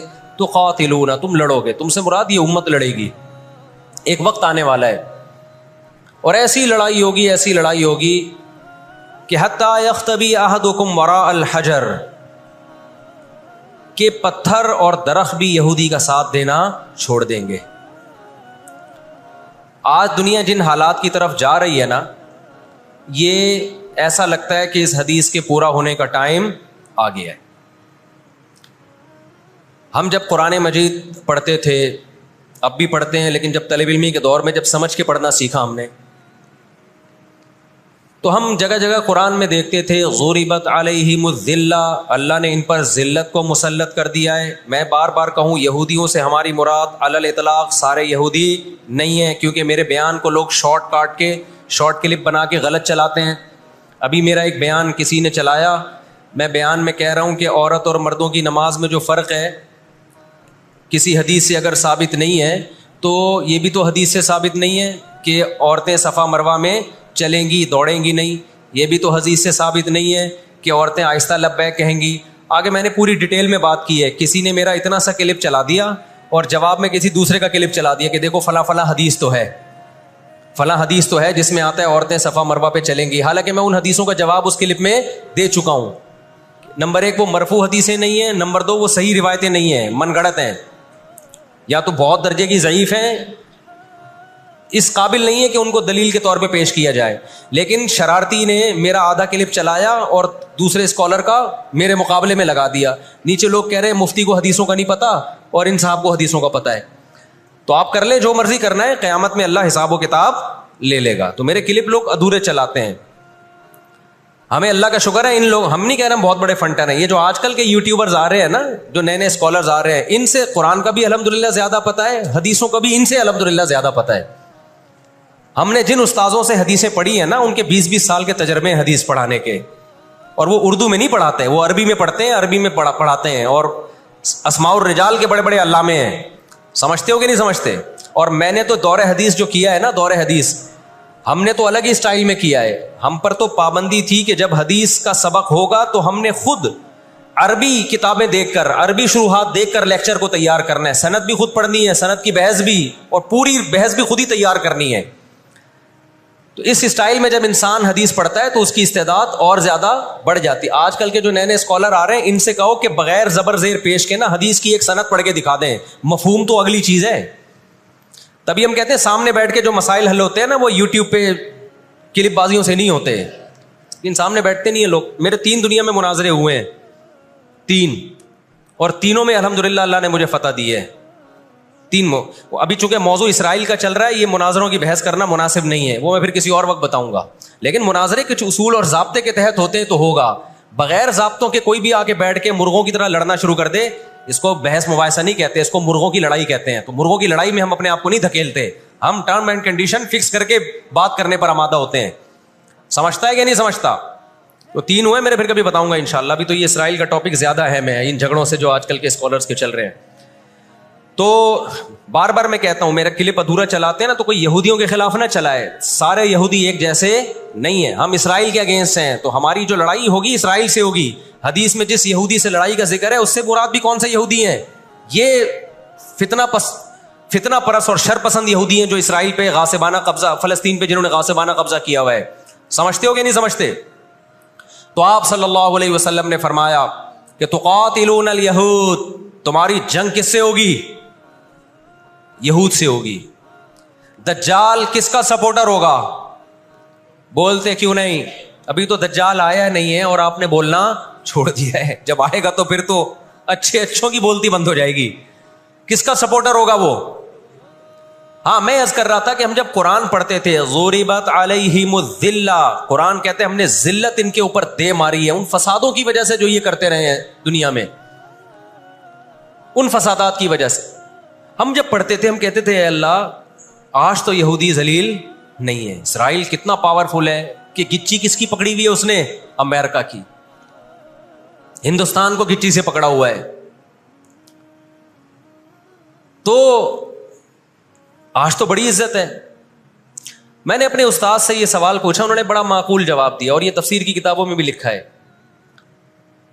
دیکھیں آپ یہودیوں کی ہسٹری اٹھا کے دیکھیں نا, ہمیشہ کوئی نہ کوئی ایسا ان پر مسلط ہوا ہے جنہوں نے ان کی شرارتوں کا مزہ ان کو دنیا میں چکھایا ہے. قرآن سے بھی یہ بات ثابت ہے کہ ان کو ان کی شرارتوں کا مزہ, عذاب جو ہے وہ دنیا میں ملتا رہے گا. میں بار بار کہتا ہوں ہٹلر نے بھی ان کو عذاب دیا ہے. ہٹلر سے پہلے بھی اسلامی نہیں بلکہ دنیا کی تاریخ میں بہت سے ہٹلر گزر چکے ہیں جنہوں نے ان کی شرارتوں کے ان کو دنیا میں سزا دی ہے. ہم پھر بھی بتائیں ہم ہٹلر کے حامی نہیں ہیں جو ظلم اس نے کیا, لیکن وہ بھی ان کی شرارتوں سے بیزار تھا. قرآن کہہ رہے ہم نے ان پر ذلت کو دے مارا ہے. دنیا میں بہت دفعہ رسوا ہوئے یہ. اب کیا ہے؟ یہ آخری ذلت ہے یہودیوں کی, جو اب کس کے ہاتھوں ہونے والی ہے؟ فلسطینیوں کے ہاتھوں. آپ کو معلوم ہونا چاہیے جب دنیا میں کسی کو بہت زیادہ ذلیل کیا جاتا ہے نا تو پہلے اس کو عزت دی جاتی ہے. کسی کے گلے میں آپ جوتوں کا ہار پہنا دو, یہ بھی ایک ذلت ہے. اور ایک طریقہ یہ 3 پیس سوٹ ٹائی میں آپ اس کو صدارت کی کرسی پہ بٹھائیں اور پھر آپ اس کو جوتوں کا ہار پہنا دیں. بتاؤ کون سی بڑی ذلت ہے؟ یہ دوسری ذلت پہلی ذلت سے بڑی ہے. پوری دنیا میں مار کھانے کے بعد نا اپنی شرارتوں کی وجہ سے آج اللہ نے ان کو ایک تھوڑی سی حکومت دی ہے. ایک چھوٹا سا کنٹری, آپ اگر اسرائیل کو نقشے میں دیکھیں گے تو کراچی بھی بڑا ہے اسرائیل سے. اتنا چھوٹا ملک, اتنا چھوٹا ملک, اور تعداد بھی بہت تھوڑی. اللہ نے انہیں کچھ وقت پنپنے دیا ہے. اللہ نے کہا ٹھیک ہے, تم دنیا تمہاری آخری شرارت دیکھ لے, اس کے بعد جو میری طرف سے تم پہ مار پڑنے والی ہے اس کے بعد قیامت تک تم دوبارہ اٹھنے کے قابل نہیں رہو گے. یہ آخری ذلت کا انتظام ہو رہا ہے یہود کا. اور جو فائنل میچ ہوتا ہے نا وہ شاندار ہی ہوتا ہے. کیا خیال ہے؟ سیمی فائنل میں اتنا لوگ دلچسپی سے نہیں دیکھتے, کوارٹر فائنل میں اتنا دلچسپی سے بولو نہیں دیکھتے جو فائنل میچ دیکھتے ہیں. اللہ نے ان کا ظلم پوری دنیا کے سامنے نمایا. آج جو غزہ پہ جو کچھ ہو رہا ہے پوری دنیا کے سامنے اللہ نے دکھا دیا. ایک منٹ رکھیں اس کو, پوری دنیا کو دکھایا نا اللہ نے کیا کر رہے ہیں, یہ کس طرح سے اسرائیل میں لوگوں کو لا کے آباد کیا, فلسطین میں, پھر فلسطینیوں پہ اقوام متحدہ کی 60 سے زیادہ قراردادیں ہیں جس کی اسرائیل دھجیاں اڑا چکا ہے. 60 سے زیادہ قراردادیں, 60 سے زیادہ, جس کو اسرائیل نے ماننے سے انکار کیا ہے. یونائٹڈ نیشن کی بات کر رہا ہوں میں. تو اللہ تعالیٰ ان کو تھوڑا سا پنپنے دے رہے ہیں کہ ٹھیک ہے اس دفعہ سیمی فائنل تم جیت لو, فائنل تک تو پہنچو نا تم, اس کے بعد ہوگا کیا. دیکھو آپ نے سنا ہوگا کہ لاتوں کے بت ہاتھوں سے نہیں مانتے. یہ جو اسرائیل جو کچھ کر رہا ہے نا اس کا اصل حل مجھے بھی پتا ہے مظاہروں میں نہیں ہے. اس کا اصل حل ہے جہاد. اس کا اصل حل کیا ہے؟ جہاد, جو کہ فلسطینی کر رہے ہیں. میں نے جب لوگوں کو یہ کہا نا کہ اپنے ملک میں پرامن مظاہرے کرو, لوگوں نے کہا لو پرامن مظاہروں میں لگا کے لوگوں کی صلاحیتیں خراب کر رہے ہیں. ہم آپ کو جہاد سے نہیں روکتے, لیکن آپ جہاد اپنے ملک میں کرو گے توڑ پھوڑ کر کے, یا جہاں یہودی ظلم کر رہا ہے وہاں لڑائی کرو گے آپ. تو یہ عجیب منطق نہیں ہے کہ ظلم وہاں ہو رہا ہے, آپ نے اپنے ملک میں توڑ پھوڑ کرنا شروع کر دی. تو اس سے یہودی ناراض ہوگا یا خوش ہوگا؟ وہ تو کہے گا اور اچھا ہے بم دھماکے کرو یار, پرامن نہیں, بہت بموں کے ساتھ کلاشن کوفوں کے ساتھ اپنی کنٹری میں مظاہرے کرو, ہمیں آ کے چھیڑو یہاں پہ. ہم جہاد کے منکر نہیں ہیں, آپ سے زیادہ الحمدللہ جہاد کو مانتے ہیں. لیکن آپ اگر یو کے میں, کینیڈا میں, پاکستان میں, سعودی عرب میں توڑ پھوڑ والے مظاہرے شروع کر دو گے, چاہے غیر مسلم کنٹریز میں بھی, خدا کی قسم اس سے اسرائیل کو جوں بھی نہیں رہیں گی. تو اس وقت آپ جوش سے زیادہ ہوش سے کام لیں. جوشیلی تقریریں کرنے والے بہت ہیں مارکیٹ میں, ابھی نعرے بھی یہاں لگ رہے ہیں, ہم یہ کر دیں گے, ہم وہ کر دیں گے. ان سے پوچھو کیسے کرو گے؟ شام کو گھر پہ جا کے گٹکا کھا کے سو جاتے ہیں وہ. جوشیلی تقریریں کرنے والے, میں مانتا ہوں جہاد ہی ہوگا, لیکن ہوگا کس سرزمین پہ؟ جہاں یہودی لڑ رہا ہے وہیں لڑا جائے گا. میدان جنگ متعین کیا جاتا ہے لڑائی کے لیے. یہ نہیں ہوتا کہ آپ میدان جنگ میں نہیں جا سکتے تو جو میدان جنگ نہیں ہے اس کو میدان جنگ بنا دو. ایسا دنیا میں کبھی بھی نہیں ہوتا. یہ تو وہ جون پور کے قاضی والا قصہ ہو جائے گا کہ وہ سولی پہ لٹکایا ایک شخص کو, اس کی گردن موٹی تھی, وہ پھندے میں آ نہیں رہی تھی. انہوں نے کہا اس کی گردن چونکہ پھندے میں آ نہیں رہی ہے تو اس کی چونکہ آ رہی ہے اس کو لٹکا دو آپ. وہ کہے گا میری آ رہی ہے لیکن میرا قصور کیا ہے؟ تو یہ عجیب قسم کا جہاد ہے. آپ اپنے ملکوں میں, یو کے, کینیڈا میں آپ نے اگر توڑ پھوڑ کرنا شروع کر دی, وہ چھوڑے گا تھوڑی کینیڈا آپ کو. یو کے, امریکہ میں آپ نے اگر توڑ پھوڑ شروع کر دی وہ چھوڑے گا تھوڑی. آپ کی اوقات کتنی ہے؟ لڑائی کے لیے سب سے پہلے میدان جنگ کا تعین ضروری ہے کہ لڑائی ان کی مرضی سے نہیں ہوگی. کہاں کہ وہ جہاں چاہ رہے ہیں, لڑائی ہماری مرضی سے ہوگی. ہم جہاں کہیں گے وہاں لڑائی ہوگی. میں سمجھا پا رہا ہوں اپنی بات؟ تو علاج, بہت سے لوگوں نے جہاد کا انکار کر دیا, یہ بھی غلو ہے. اور بہت سے لوگوں نے ہر جگہ کو میدان جنگ بنانے کے چکر میں ہے, یہ ایک طرف کی انتہا ہے. آج دنیا نے ان کو نہتا چھوڑ دیا ہے فلسطینیوں کو, لیکن وہ ڈٹے ہوئے ہیں. آپ ان کی مدد کر سکتے ہو, جہاد کے ذریعے ضرور کرو, کس نے منع کیا ہے آپ کو؟ اور اگر آپ ان کے ساتھ مل کے جہاد نہیں کر سکتے, نہیں جا سکتے وہاں پہ, تو آپ پھر ان کو جو سپورٹ کر سکتے ہو, ہم راشن پانی پہنچا سکتے ہو تو وہ پہنچاؤ. میں نے پاکٹ ویلفیئر ٹرسٹ کا نام لیا نا, اس میں بھی لوگوں نے اعتراض کیا, لو بھائی ان کو راشن کی ضرورت تھوڑی ہے, ہمیں پتہ ہے راشن سے کام نہیں چلے گا, لیکن جو جہاد ہوگا تو وہاں جا کے ہوگا. یہاں بم پھاڑنا شروع کر دیے, اس سے اسرائیل کی صحت پہ کوئی فرق نہیں پڑے گا. اسرائیل پہلے ہی ان کی سازشوں سے لیبیا تباہ ہو چکا ہے, ایک مضبوط ریاست تھی, عراق کا بیڑا غرق کر دیا, اب وہ چاہتا ہے سعودی عرب کا بھی بیڑا غرق ہو, وہ چاہتا ہے پاکستان کا بھی بیڑا غرق ہو. تو ان بیڑا غرق ہونے سے جو آپ کی ٹوٹی پھوٹی رہی صحیح لنگڑی لولی حکومتیں, ان کی بھی ایسی کی تیسی ہو جائے گی. اور فلسطینی بھی نہیں چاہتے ہیں کہ دوسرے ملکوں میں لڑو, وہ کہتے ہیں لڑنا ہے تو ہمارے پاس آؤ.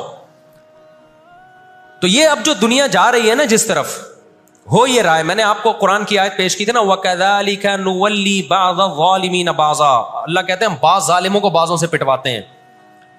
تو پہلی جو ابھی تک تو ہم نے نا امیدی کی باتیں کی ہیں, مسلمان ممالک شکست کھا کے بیٹھ چکے ہیں, 3 بڑی جنگوں میں شکست ہو چکی ہے. اس کے بعد اب کسی مسلم کنٹری میں اسرائیل پر چڑھائی کی طاقت نہیں ہے. ان کو پتا ہے پیچھے امریکہ بیٹھا ہوا ہے, پورا یورپ. رشیا نے یوکرائن جیسے اتنے سے کنٹری پہ حملہ کیا. آپ نقشے میں دیکھیں, یوکرائن اتنا سا ہے, رشیا کیا ہے, یوں اگر وہ پاؤں بھی رکھ دینا تو کچل دے. لیکن جیت گیا کیا وہ جنگ؟ بولتے کیوں نہیں؟ کیوں؟ یوکرائن اتنا سا ہے مگر اس کے پیچھے کون ہے؟ پورا یورپ ہے, پورا یورپ اس کے پیچھے. یہ جنگ طول پکڑتی جا رہی ہے. رشیا اب تک یوکرائن کو کنٹرول میں نہیں لے سکتا. اور مجھے تو ایسا لگتا ہے, میں کوئی یقینی رپورٹ نہیں ہے, شاید اس جنگ کے پیچھے بھی اسرائیل کی سازش ہو. ان کو پتا تھا کہ ایک ہمارا دشمن ہے سوویت یونین, روس. جب 1956 میں جنگ ہوئی ہے نا, برطانیہ, فرانس اور اسرائیل نے مل کے حملہ کیا تھا مصر پہ, تو دھمکی کس نے دی تھی؟ روس کی دھمکی سے پیچھے ہٹے. روس نے کہا تھا نیوکلیئر اٹیک کروں گا میں, تو پیچھے ہٹ گئے.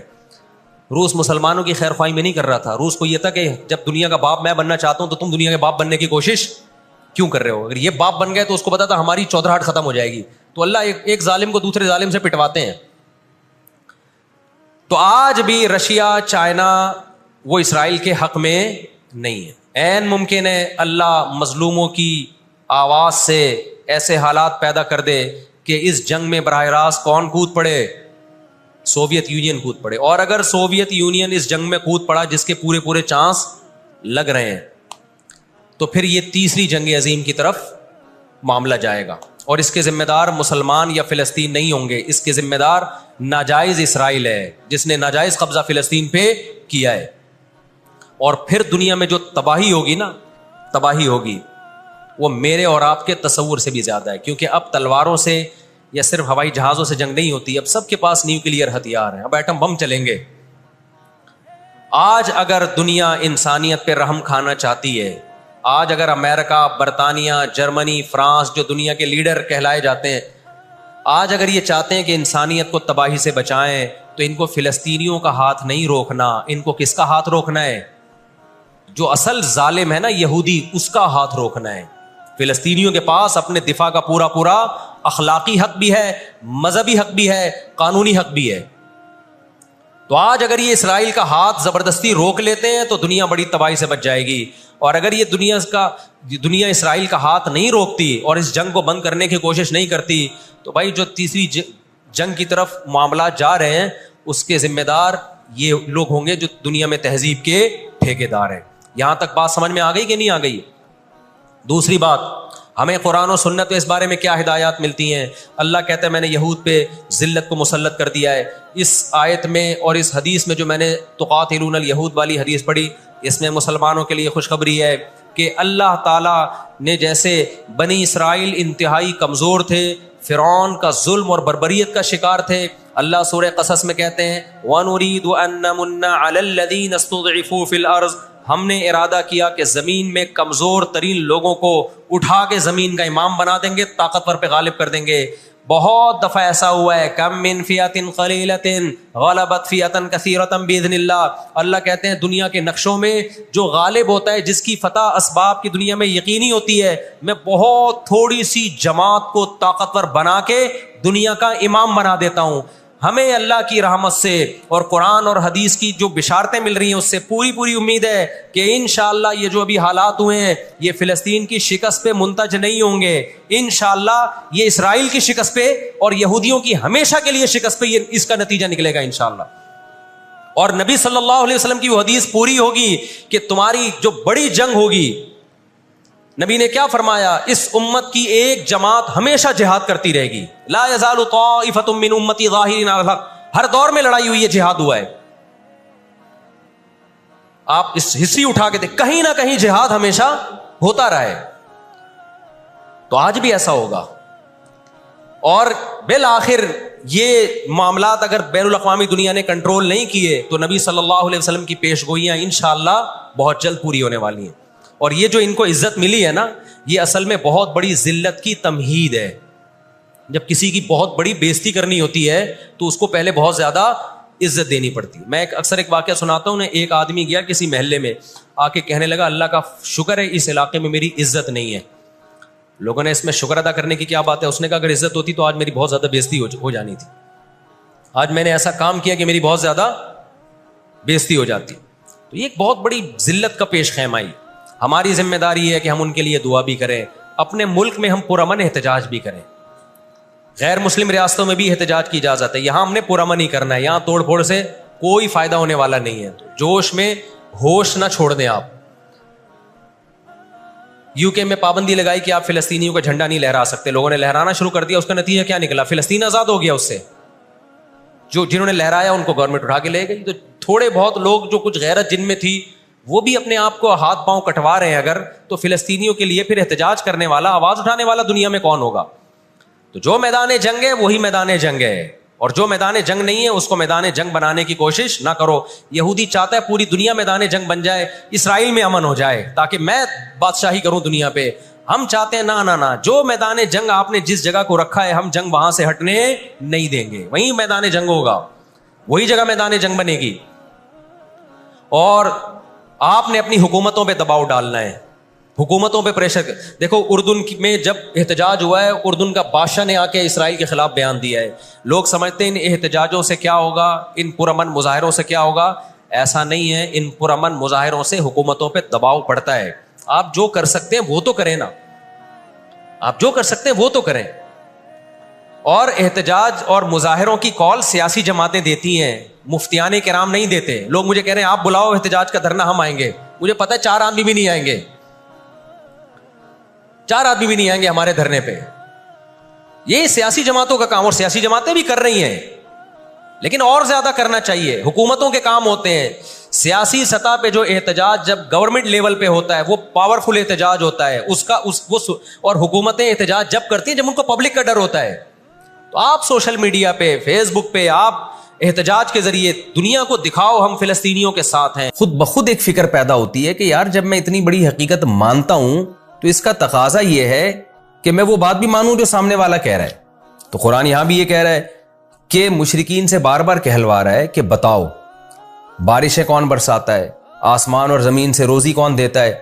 تو اللہ نے اپنے نبی کو حکم دیا یہ بات بار بار مشرکین سے کہیں گے نا, وہ بار بار کہیں گے اللہ کرتا ہے, اللہ کرتا ہے, اللہ کرتا ہے. تو جب بار بار ان کی زبان سے یہ لفظ نکلے گا اللہ کرتا ہے, تو پھر نبی کو حکم دیا بتاؤ کہ پھر پوچھتے ان کو کیوں ہے ان پتھروں کو. تو یہ بھی ایک حق کو دل میں اتارنے کا ایک بہترین طریقہ ہے کہ آپ سامنے والے سے بار بار وہ بات اگلوائیں جو ہمارے اور اس کے درمیان متفق ہے, جس میں ہم دونوں کا اتفاق ہے. اس کی مثال ایسے ہے جیسے قرآن نے اہل کتاب کو کہا کہ تعالوا الی کلمۃ سواء بیننا وبینکم, اے اہل کتاب آؤ ایسی بات کی طرف جو ہمارے تمہارے درمیان مشترک ہے. تمہاری کتابوں میں وہی بات لکھی ہے جو ہماری کتابوں میں لکھی ہے, تو ان اتفاقی چیزوں پہ آؤ ذرا مضبوطی سے. وہ کیا ہے, اللہ نعبد الا اللہ, تمہاری کتابیں کہتی ہیں کہ اللہ کے سوا کسی کی عبادت نہیں ہوگی, ہم اللہ کے ساتھ کسی کو شریک نہیں کریں گے. تو جب اہل کتاب یہ بات سنیں گے نا تو ان کو ایک موٹیویشن ملے گی کہ یار جب بار بار اللہ ہی کی عبادت کرنی ہے تو پھر عیسیٰ سے مدد مانگنے کا کیا مطلب ہوا؟ پھر یہ ہم نے کیا ڈرامہ رچایا ہوا ہے کہ وہ اللہ کی باڈی سے نکلے اور معاذ اللہ پھر وہ اللہ بھی ہیں اور اللہ کے علاوہ بھی ہیں؟ تو یہ خود بخود ان کو اس کی برائی ان کے دل میں بیٹھے گی. تو قرآن صرف دلائل کی کتاب نہیں ہے، موٹیویشن کی بھی کتاب ہے. تو اس لیے اللہ تعالیٰ نے جگہ جگہ یہ طرز اختیار کیا کہ مشرکین کی زبان سے اللہ کی بڑائی نکلوائی جائے. جب وہ اللہ کی بڑائی بیان کریں گے تو خود بخود ان بتوں کی برائی ان کے دل میں آئے گی. تو قرآن کہتا ہے قل، اے نبی ان سے کہہ دیجئے، من یرزقکم من السماء والارض، کون ہے جو آسمان سے تمہیں روزی دیتا ہے، بارشیں برسا کے، والارض اور زمین سے روزی دیتا ہے. امن یملک السمع، کون ہے جو سماعت کا مالک ہے، جب چاہے تمہاری کانوں کے سننے کی طاقت ختم کر دے. والابصار، اور کون ہے جو تمہارے دیکھنے کی طاقت کا مالک ہے، اس کو یہ کنٹرول ہے کہ جب چاہے تمہیں تمہاری دیکھنے کی قوت کو ختم کر دے. ومن یخرج الحی، کون ہے جو صاحب کمالات ہے، جو زندہ کو مردہ سے نکالتا ہے. جیسے انڈا ایک مردہ چیز ہے، تھوڑے دنوں میں کیسے اس میں ہارٹ بیٹ پیدا ہوتی ہے، روح پڑ جاتی ہے اور چوزا نکل آتا ہے. وَيُخْرِجُ الْمَيِّتَ مِنَ الْحَيِّ، اور مردہ چیزوں کو زندہ چیزوں سے نکالتا ہے. آپ کو پتہ ہے میڈیکل سائنس کے لیے دنیا کا سب سے بڑا مسئلہ حیات کو ڈیفائن کرنا ہے کہ زندگی کی ڈیفینیشن کیا، یہ حیات کیا چیز ہے. تو اللہ نے موت اور حیات کو پیدا کر دیا، کتنا بڑا کمال ہے خدا کا. وَمَن يُدَبِّرُ الْأَمْرَ، اور کون ہے جو معاملات کی تدبیریں کر رہا ہے. کیونکہ اس کائنات میں آپ کو ایک مینجمنٹ نظر آئے گی، تو مینجمنٹ مینیجر کے بغیر نہیں ہوتی. مینجمنٹ کو ہم عربی میں تدبیر کہتے ہیں، اردو میں انتظام کہتے ہیں، کہ انتظام ہے. تبھی کہتے ہیں نا علاقے کا ناظم ہے، منتظم ہے. کیا مطلب؟ جو نظم و ضبط اور پورا ایک اس نے جو ہے وہ ایک سسٹم بنایا ہوا ہے. تو اسی کو عربی میں تدبیر کہا جاتا ہے. وَمَن يُدَبِّرُ الْأَمْرَ، اور کون ہے جو معاملات کی تدبیر کر رہا ہے. پوری کائنات میں ایک مینجمنٹ اس نے باقی رکھی ہوئی ہے. تو جب اے نبی آپ ان سے سوال پوچھیں گے فَسَيَقُولُونَ اللَّهُ، فوراً یہ کہہ دیں گے، ان قریب کہہ دیں گے اللہ. اگرچہ ان کو یہ کہتے ہوئے تکلیف ہو رہی ہوتی ہے کہ ہم اللہ کی کبریائی بیان کریں، کیونکہ ان کو پتا ہے کہ ہم جب اللہ کی بڑائی بیان کریں گے تو ان جو بت ہے نا ہمارے، جو جھوٹے معبود ہیں، ان کی برائی آٹومیٹیکلی بیان ہو جائے گی کہ یہ تو کچھ بھی نہیں کر سکتے. لیکن اس کے باوجود قرآن کہتا ہے فوراً یہ پکار اٹھیں گے کہ بھائی وہ تو اللہ ہے، یعنی اس میں تو کوئی دو رائے ہو ہی نہیں سکتی. کیونکہ مشرکین میں اتنی عقل تھی، وہ یہ مانتے تھے کہ جن بتوں کو ہم نے اپنے ہاتھوں سے بنایا ہے، انہوں نے کہاں آسمان سے یہ کمبخت بارش برساتے ہیں، کہاں یہ پورے کائنات کو چلا رہے ہیں. یہ ان کے دل کی آواز تھی جو سوال پوچھنے پر فوراً ان کی زبان پہ آ جاتا تھا یہ جملہ. فقل، تو اے نبی فوراً آپ نے کیا کہنا ہے، افلا تتقون، تو پھر تم ڈرتے نہیں ہو خدا سے، بچتے نہیں ہو اس کی نافرمانی سے. تو جس نے یہ سارے کام کیے ہیں تو اصل تو وہ ہے جس کو پوجا جائے، جس کی عبادت کی جائے. فذالکم اللہ، کیا بلاغت ہے قرآن کی. پس ذالکم اللہ، یہ ہے اللہ. یعنی نبی سے کہا جا رہا ہے آپ ان سے کہیں کہ اللہ گویا ہاتھ کا اشارہ کر کے کہہ رہے کہ جو یہ سارے کام کرتا ہے نا، آسمان سے بارشیں برسا رہا ہے، زمین سے طرح طرح کی نباتات پیدا کر رہا ہے، اور ہر چیز کا مالک ہے، مردے کو زندہ سے، زندہ کو مردے سے نکال رہا ہے، اور پوری کائنات میں ایک مینجمنٹ کو برقرار رکھا ہوا ہے، جس کی یہ صفات ہیں. ذالکم اللہ، یہی تو اللہ ہے. یعنی محمد صلی اللہ علیہ وسلم جس اللہ کی طرف تمہیں بلا رہے ہیں وہ کوئی اچھمبے کی چیز نہیں ہے، وہ کوئی ایسی مخلوق، ایسی ذات نہیں ہے جو کھوپڑی میں آئی نہیں کہ وہ ہے کیا. یہی تو ہے جو سارے کام کر رہا ہے، بس اسی کی طرف تو تمہیں دعوت دی جا رہی ہے. فذالکم اللہ ربکم، یہی اللہ ہے، تمہارا رب ہے، تمہارا پروردگار ہے. رب کا معنی پالنے والا ہے. الحق، برحق ہے. اس کے علاوہ جتنے بھی تم نے خدا بنائے ہوئے سارے باطل ہیں. کیسی بلاغت ہے. میں جب سورہ یونس پڑھا کرتا تھا نا جب طالب علمی کے دور میں، مجھے یہ آیت میں بڑا ایک لطف آتا تھا، ایک بڑا ایک وجد آتا تھا کہ کیسے اللہ نے اپنی صفات بیان کر کے، کیسے اللہ نے کہا فذالکم اللہ، یہی تو اللہ ہے. اس کی مثال ایسے جیسے ہم کسی کو سمجھا رہے ہوں، کسی کی کا انٹروڈکشن کروا رہے ہوں کہ بھائی وہ تمہیں بلا رہا ہے اور تمہیں بڑی خدمت کرنا چاہتا ہے، تمہاری دعوت کرنا چاہتا ہے. آپ کہیں یار پتہ نہیں کس کی بات کر رہے ہو، پتہ نہیں کس کی بات کر رہے ہو. ایک دم وہ بندہ سامنے آ جائے، آپ کہیں یہی تو ہے جس کی میں بات کر رہا ہوں. یہ کوئی، اس کو تو تم پہلے سے جانتے ہو، اسی کی تو بات کر رہا ہوں میں جس کو تم پہلے سے جانتے ہو. تم ڈر کیوں رہے ہو اس سے؟ یہی قرآن کا انداز ہے. کیونکہ آپ آج بھی ایتھیسٹ سے جب بات کرتے ہیں نا خدا کی، وہ بھی گھننا بن جاتا ہے. جو خدا کے منکر ہیں نا، وہ بھی کہتے ہیں پتہ نہیں کون سے گاڈ کی بات کر رہے ہو یار، تم ہے بھی کہ نہیں ہے، کہاں ہے وہ، نظر کیوں نہیں آتا. تو اللہ اپنی صفات بیان کرتا ہے کہ یہ سارے کام آٹومیٹیکلی خود بخود نہیں ہو سکتے. تو جو یہ کام کر رہا ہے فذالکم اللہ، یہی ہے اللہ، بالکل تمہارے سامنے ہے، کوئی ایسی چیز نہیں ہے جو تمہاری عقل سے بالا تر ہو. اور اللہ ہے، اور ربکم، یہ پال رہا ہے تمہیں، صرف مالک نہیں ہے بلکہ تمہیں رزق بھی دے رہا ہے، تمہاری تربیت بھی کر رہا ہے. الحق، اور یہی برحق ہے، اس کے علاوہ جتنے جھوٹے خدا تم نے بنائے ہوئے ہیں وہ سارے باطل ہیں. فماذا بعد الحق الا الضلال، تو بتاؤ حق کے بعد اب گمراہی کے سوا کیا رہ گیا. یعنی اللہ کا انٹروڈکشن بھی آ گیا، تعارف بھی آ گیا، اور اس سے اللہ کا وجود بھی ثابت ہو گیا، اور اللہ کا ایک ہونا بھی ثابت ہو گیا کہ یہ سارے کام تو اکیلا اللہ کر رہا ہے. جن کو تم معبود بنا کے پوجتے ہو وہ تو کچھ بھی نہیں کر رہے.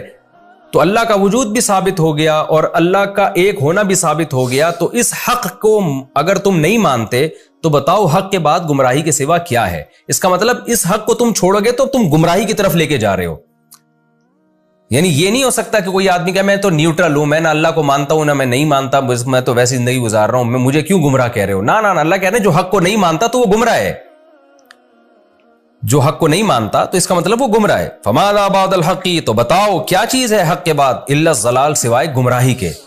تو اب جو براڈ مائنڈڈ بننے والے لوگ ہیں نا، جو لبرل بنتے ہیں کہ جی ہم کسی ایک طرف نہیں جاتے، نہ ہم خدا کے وجود کو مانتے ہیں نہ انکار کرتے ہیں، اور ہم تو یعنی اعتدال والی رائے اختیار کرتے ہیں. تو اللہ کہتے ہیں نہ، ایک چیز کا حق ہونا ثابت ہو جائے نا تو اس پہ ڈٹ جاؤ. چاہے لوگ تمہیں فنڈامنٹلسٹ کہیں، لوگ تمہیں دقیانوس کہیں، لوگ تمہیں بنیاد پرست کہیں، کچھ بھی کہیں، کیونکہ اگر اس حق کو تم نہیں مانتے تو پھر بیچ کا کوئی دوسرا راستہ نہیں ہے. حق کے علاوہ سب کچھ گمراہ ہے. تو اس کے علاوہ کوئی رائے رکھو گے تو وہ گمراہی والی رائے کہلائے گی. تم پھر معتدل نہیں کہلاؤ گے بلکہ تم گمراہ کہلاؤ گے. فماذا بعد الحق الا الضلال، تو بتاؤ حق کے بعد کیا رہ گیا ہے سوائے گمراہی کے. فانا تصرفون، تو تم کہاں پھرائے جا رہے ہو، تم اس حق کو چھوڑ کے کون ہے جو تمہیں کہیں اور لے کے جا رہا ہے. دیکھیں یہ بھی پیسو وائس کا جملہ استعمال کیا، یہ نہیں کہا کہ فانا تصرفون، تم کہاں پھر رہے ہو، بلکہ تم کہاں پھرائے جا رہے ہو. کیا مطلب، کون سی طاقت ہے جو تمہیں حق سے ہٹا کر کہیں اور لے کے جا رہی ہے. اس میں بھی بلاغت ہے. بلاغت یہ ہے کہ انسان کا ضمیر، اس کی عقل تو کہتی ہے کہ حق یہی ہے، لیکن کوئی غیر مرئی طاقتیں ہیں جو انسان کو ہٹا رہی ہوتی ہیں وہاں سے. وہ شیطان بھی ہو سکتا ہے، وہ آپ کا کلچر بھی ہو سکتا ہے، وہ آپ کے ملکی قوانین بھی ہو سکتے ہیں، وہ آپ کا انوائرمنٹ، اور بہت ساری اور چیزیں ہیں جو انسان کو، آپ کی خواہشات بھی ہو سکتی ہیں. وہ ساری چیزیں آپ کو ہٹا رہی ہوتی ہیں، کھینچ رہی ہوتی ہیں دوسری طرف. تو اللہ کہتے ہیں کہ آپ کو کہاں پھرایا جا رہا ہے، کہاں گھمایا جا رہا ہے، یعنی کوئی اور گھما رہا ہے آپ کو. سوچو کوئی اور گمراہ کر رہا ہے. گویا آپ تو گمراہ نہیں ہونا چاہتے لیکن ایسا لگتا ہے کوئی طاقت ہے جو آپ کو سیدھے راستے سے ہٹا رہی ہے. اس کے بارے میں غور کرو. كذلك حقت كلمۃ ربك على الذين فسقوا، اسی طرح جو فاسق لوگ ہیں، حدود کو کراس کرتے ہیں. حدود کا کیا مطلب، عقل کی بھی ایک حد ہے، ضمیر کی بھی ایک حد ہے، لیکن وہ تمام حدود کو کراس کر کے گمراہی کی طرف جو لوگ جاتے ہیں تو ان لوگوں پر اسی طرح رب کا کلمہ ثابت ہو جاتا ہے. وہ کلمہ کیا ہے کہ لا یؤمنون، یہ لوگ ایمان نہیں لے کر آئیں گے. یہ کلمہ ان پر ثابت ہو جاتا ہے، اللہ کا کلمہ، کہ یہ ہٹ دھرم لوگ سب کچھ مان کے بھی کہ اس کائنات کو چلانے والا اللہ، پیدا کرنے والا اللہ، اس کے بعد بھی وہ گمراہی کا راستہ اختیار کرتے ہیں. تو دیکھو اس طرح سے اللہ کی بات ان پر ثابت ہو جاتی ہے. لیکن کن پر؟ جو حدود کو کراس کرتے ہیں. قل هل من شرکائکم من یبدأ الخلق ثم یعید، اے نبی ان سے کہہ دیجئے، مزید سوال پوچھیں کہ تمہارے جو معبود ہیں ان میں کوئی ایسا ہے جو مخلوق کو پہلی مرتبہ جس نے پیدا کیا ہو، ثم یعیدہ، پھر اس کو دوبارہ بھی پیدا کرے میدان حشر میں. تو فرسٹ ٹائم بھی نہ کسی نے پیدا کیا اور دوبارہ پیدا کرنا تو سوال ہی پیدا نہیں ہوتا. قل اللہ، آپ ان سے کہہ دیجئے اللہ ہی ہے، یبدأ الخلق، جو مخلوق کو پہلی دفعہ پیدا کرتا ہے، ثم یعیدہ، پھر دوبارہ بھی پیدا کرے گا. اچھا یہاں آپ ایک بلاغت کا نقطہ دیکھیں. جب پہلے سوالات کیے گئے تھے کہ جو کون ہے جو آسمان سے روزی برساتا ہے، کون ہے جو زندہ کو مردہ سے نکالتا ہے، تو قرآن نے کہا فوراً یہ کہیں گے فَسَيَقُولُونَ اللَّهُ، اللہ یہ کام کرتا ہے. لیکن یہاں پر کیا ہے، جب ان سے سوال پوچھا گیا کون ہے جس نے مخلوق کو پہلی دفعہ پیدا کیا اور دوبارہ بھی پیدا کرے گا، اب یہاں قرآن نے یہ نہیں کہا کہ فَسَيَقُولُونَ اللَّهُ، یہ فوراً کہیں گے اللہ. وجہ اس کی یہ تھی کہ دوبارہ پیدا کرنے کے یہ قائل نہیں تھے بہت سارے مشرکین. وہ کہتے تھے پہلی دفعہ تو اللہ نے پیدا کیا، دوبارہ نہیں کرے گا. تو اس لیے اللہ نے اپنی بات بھی آگے بڑھا دی کہ صرف فرسٹ ٹائم نہیں ہے، دوبارہ بھی میں پیدا کروں گا. تو اس لیے اللہ نے کہا کہ اے نبی آپ خود ان کو بتا دیں. اب یہاں یہ جواب نہیں دیں گے, اب آپ ان کو بتا دیں کہ جیسے فرسٹ ٹائم خدا نے پیدا کیا ہے دوبارہ بھی اللہ ہی پیدا کرے گا. یہ جو تمہارے بت ہیں پتھر کے بنے ہوئے اور جو جھوٹے خدا ہیں, نہ انہوں نے مخلوق کو پہلی دفعہ پیدا کیا اور نہ یہ دوبارہ پیدا کرنے پر قدرت رکھتے ہیں. قل هل من شرکائکم من یبدأ الخلق, کہہ دیجئے تمہارے معبودوں میں کون ہے جو فرسٹ ٹائم مخلوق کو پیدا کرتا ہے, ثم یعیدہ, پھر دوبارہ پیدا کرے گا. قل اللہ یبدأ الخلق, پھر آپ خود بتا دیں, یہ تو چپ چاپ بیٹھے رہیں گے, آپ ان کو بتا دیں اللہ ہے یبدأ الخلق جو مخلوق کو پہلی دفعہ پیدا کرتا ہے, ثم یعیدہ, پھر اس کو دوبارہ بھی لوٹائے گا, دوبارہ بھی پیدا کرے گا. فأنا تؤفکون, تو تم کہاں پھرائے جا رہے ہو. دوسری دفعہ چلو پیدا کرنے کے قائل نہیں, لیکن فرسٹ ٹائم تو مانتے ہو نا اللہ نے پیدا کیا, تو اس اللہ کو چھوڑ کر کن جھوٹے خداؤں کے پیچھے لگے ہوئے ہو. قل هل من شرکائکم من یہدی الی الحق, یہ بھی بڑی دلچسپ آیت ہے. آپ بتا دیجئے تمہارے معبودوں میں کون ہے ایسا ہے من یہدی الی الحق, جو حق کی طرف رہنمائی کرتا ہے. جتنے جھوٹے خدا دنیا میں ہیں, کوئی گائیڈنس ہے, وہ ہمیں بتا سکتے ہیں کہ صحیح کیا ہے غلط کیا ہے.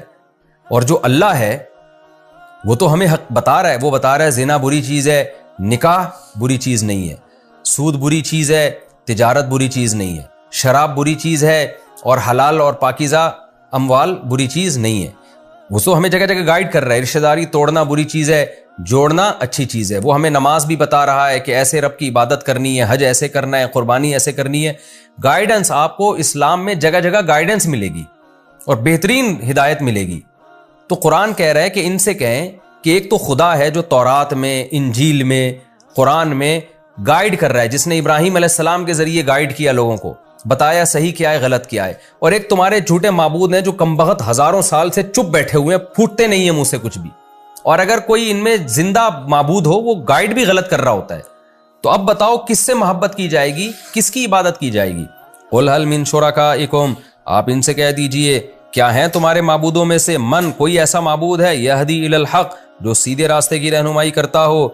یہ یہاں بھی چپ بیٹھیں گے, کیونکہ یہاں بھی یہ فوراً اگر یہ کہہ دیتے نا, یہاں چونکہ ان کو توہین محسوس ہو رہی ہے, اگر کہہ دیں گے نہیں ہمارے معبود تو سیدھے راستہ دکھا ہی نہیں سکتے, تو ابے بھائی جب تمہارے معبود تمہیں گائیڈ ہی نہیں کر سکتے تو وہ تمہارے رہنما کیسے بن گئے, تمہارے لیڈر کیسے بن گئے وہ, اور ان کو تم فالو کیسے کرو گے. فالو لیڈر کو کیا جاتا ہے نا, تو لیڈر ہونے کی صلاحیت ہوگی تو فالو کیا جائے گا. تو اس لیے اللہ کو فالو کرو, کیونکہ فالو اس کو کیا جاتا ہے جو سیدھا راستہ دکھا رہا ہو.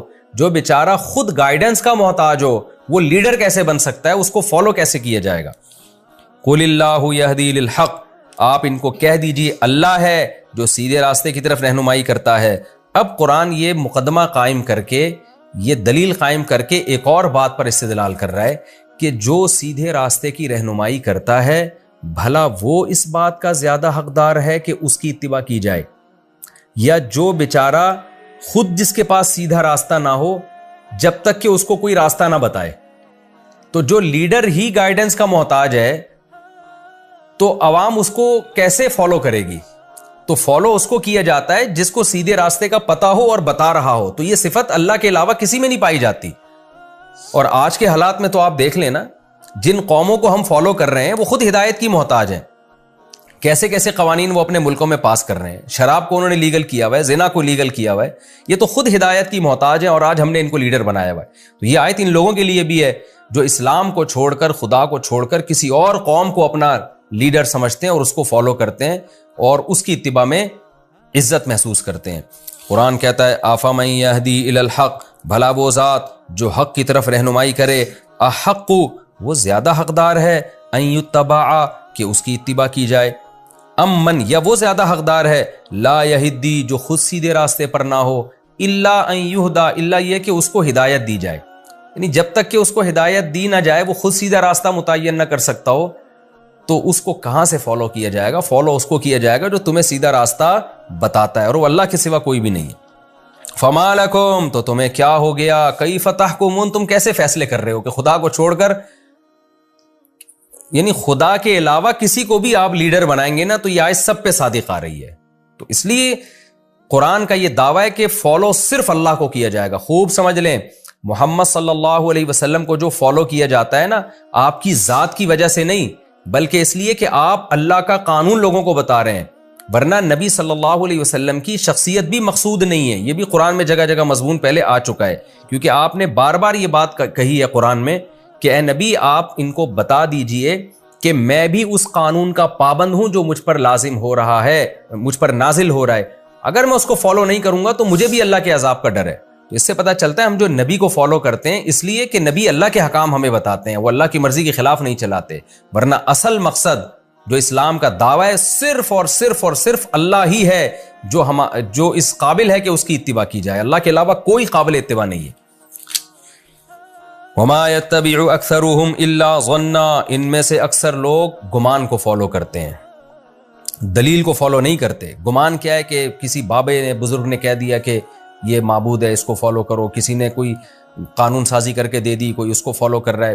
میں یہ ظن کی بحث پچھلے لیکچروں میں بہت ڈیٹیل سے بتا چکا ہوں کہ قرآن میں جو ظن کا لفظ ہے کتنے معنوں میں استعمال ہوتا ہے. تو یہاں جب ظن ہے نا, اس سے وہ ظن مراد ہے جس ظن کے پیچھے کوئی دلیل نہ ہو.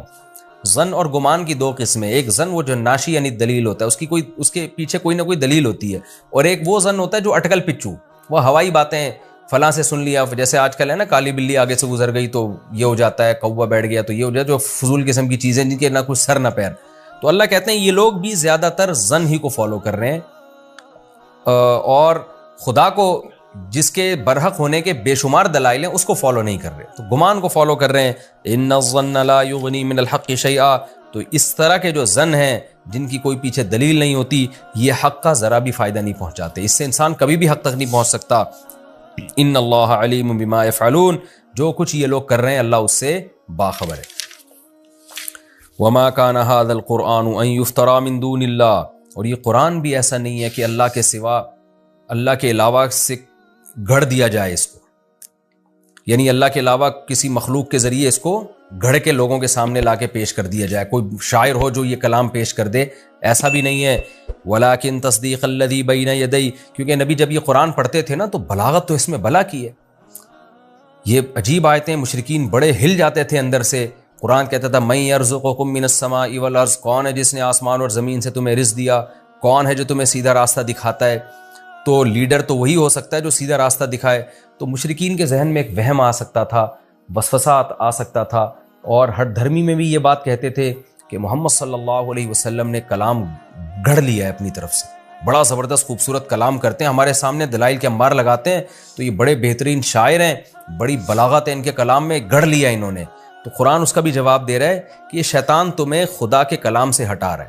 اللہ تم سے کلام کر رہا ہے, باتیں کر رہا ہے, تمہیں سمجھا رہا ہے, اور تم اب جب تمہارے پاس دلائل سے جواب نہیں ہے تو تم کیا کہتے ہو, یہ اللہ کا نہیں, محمد صلی اللہ علیہ وسلم کا کلام ہے. قرآن کہتا ہے ایسا نہیں ہے, یہ قرآن ایسا نہیں ہے کہ اللہ کے علاوہ سے گھڑ لیا گیا ہو. ولیکن تصدیق الذی, یہ تو تصدیق کر رہا ہے ان کتابوں کی جو اس سے پہلے گزر چکی ہیں. گڑی ہوئی بات ہمیشہ نہیں ہوتی ہے, پچھلوں کی نقل نہیں ہوتی وہ. تو تورات کا بھی یہی مضمون ہے, انجیل کا بھی یہی مضمون ہے, اور قرآن کا بھی یہی مضمون ہے. اگر محمد صلی اللہ علیہ وسلم نے گھڑنا ہوتا نا تو اس کی آیتیں میچ کیوں کر رہی ہوتی ہیں تورات اور انجیل سے.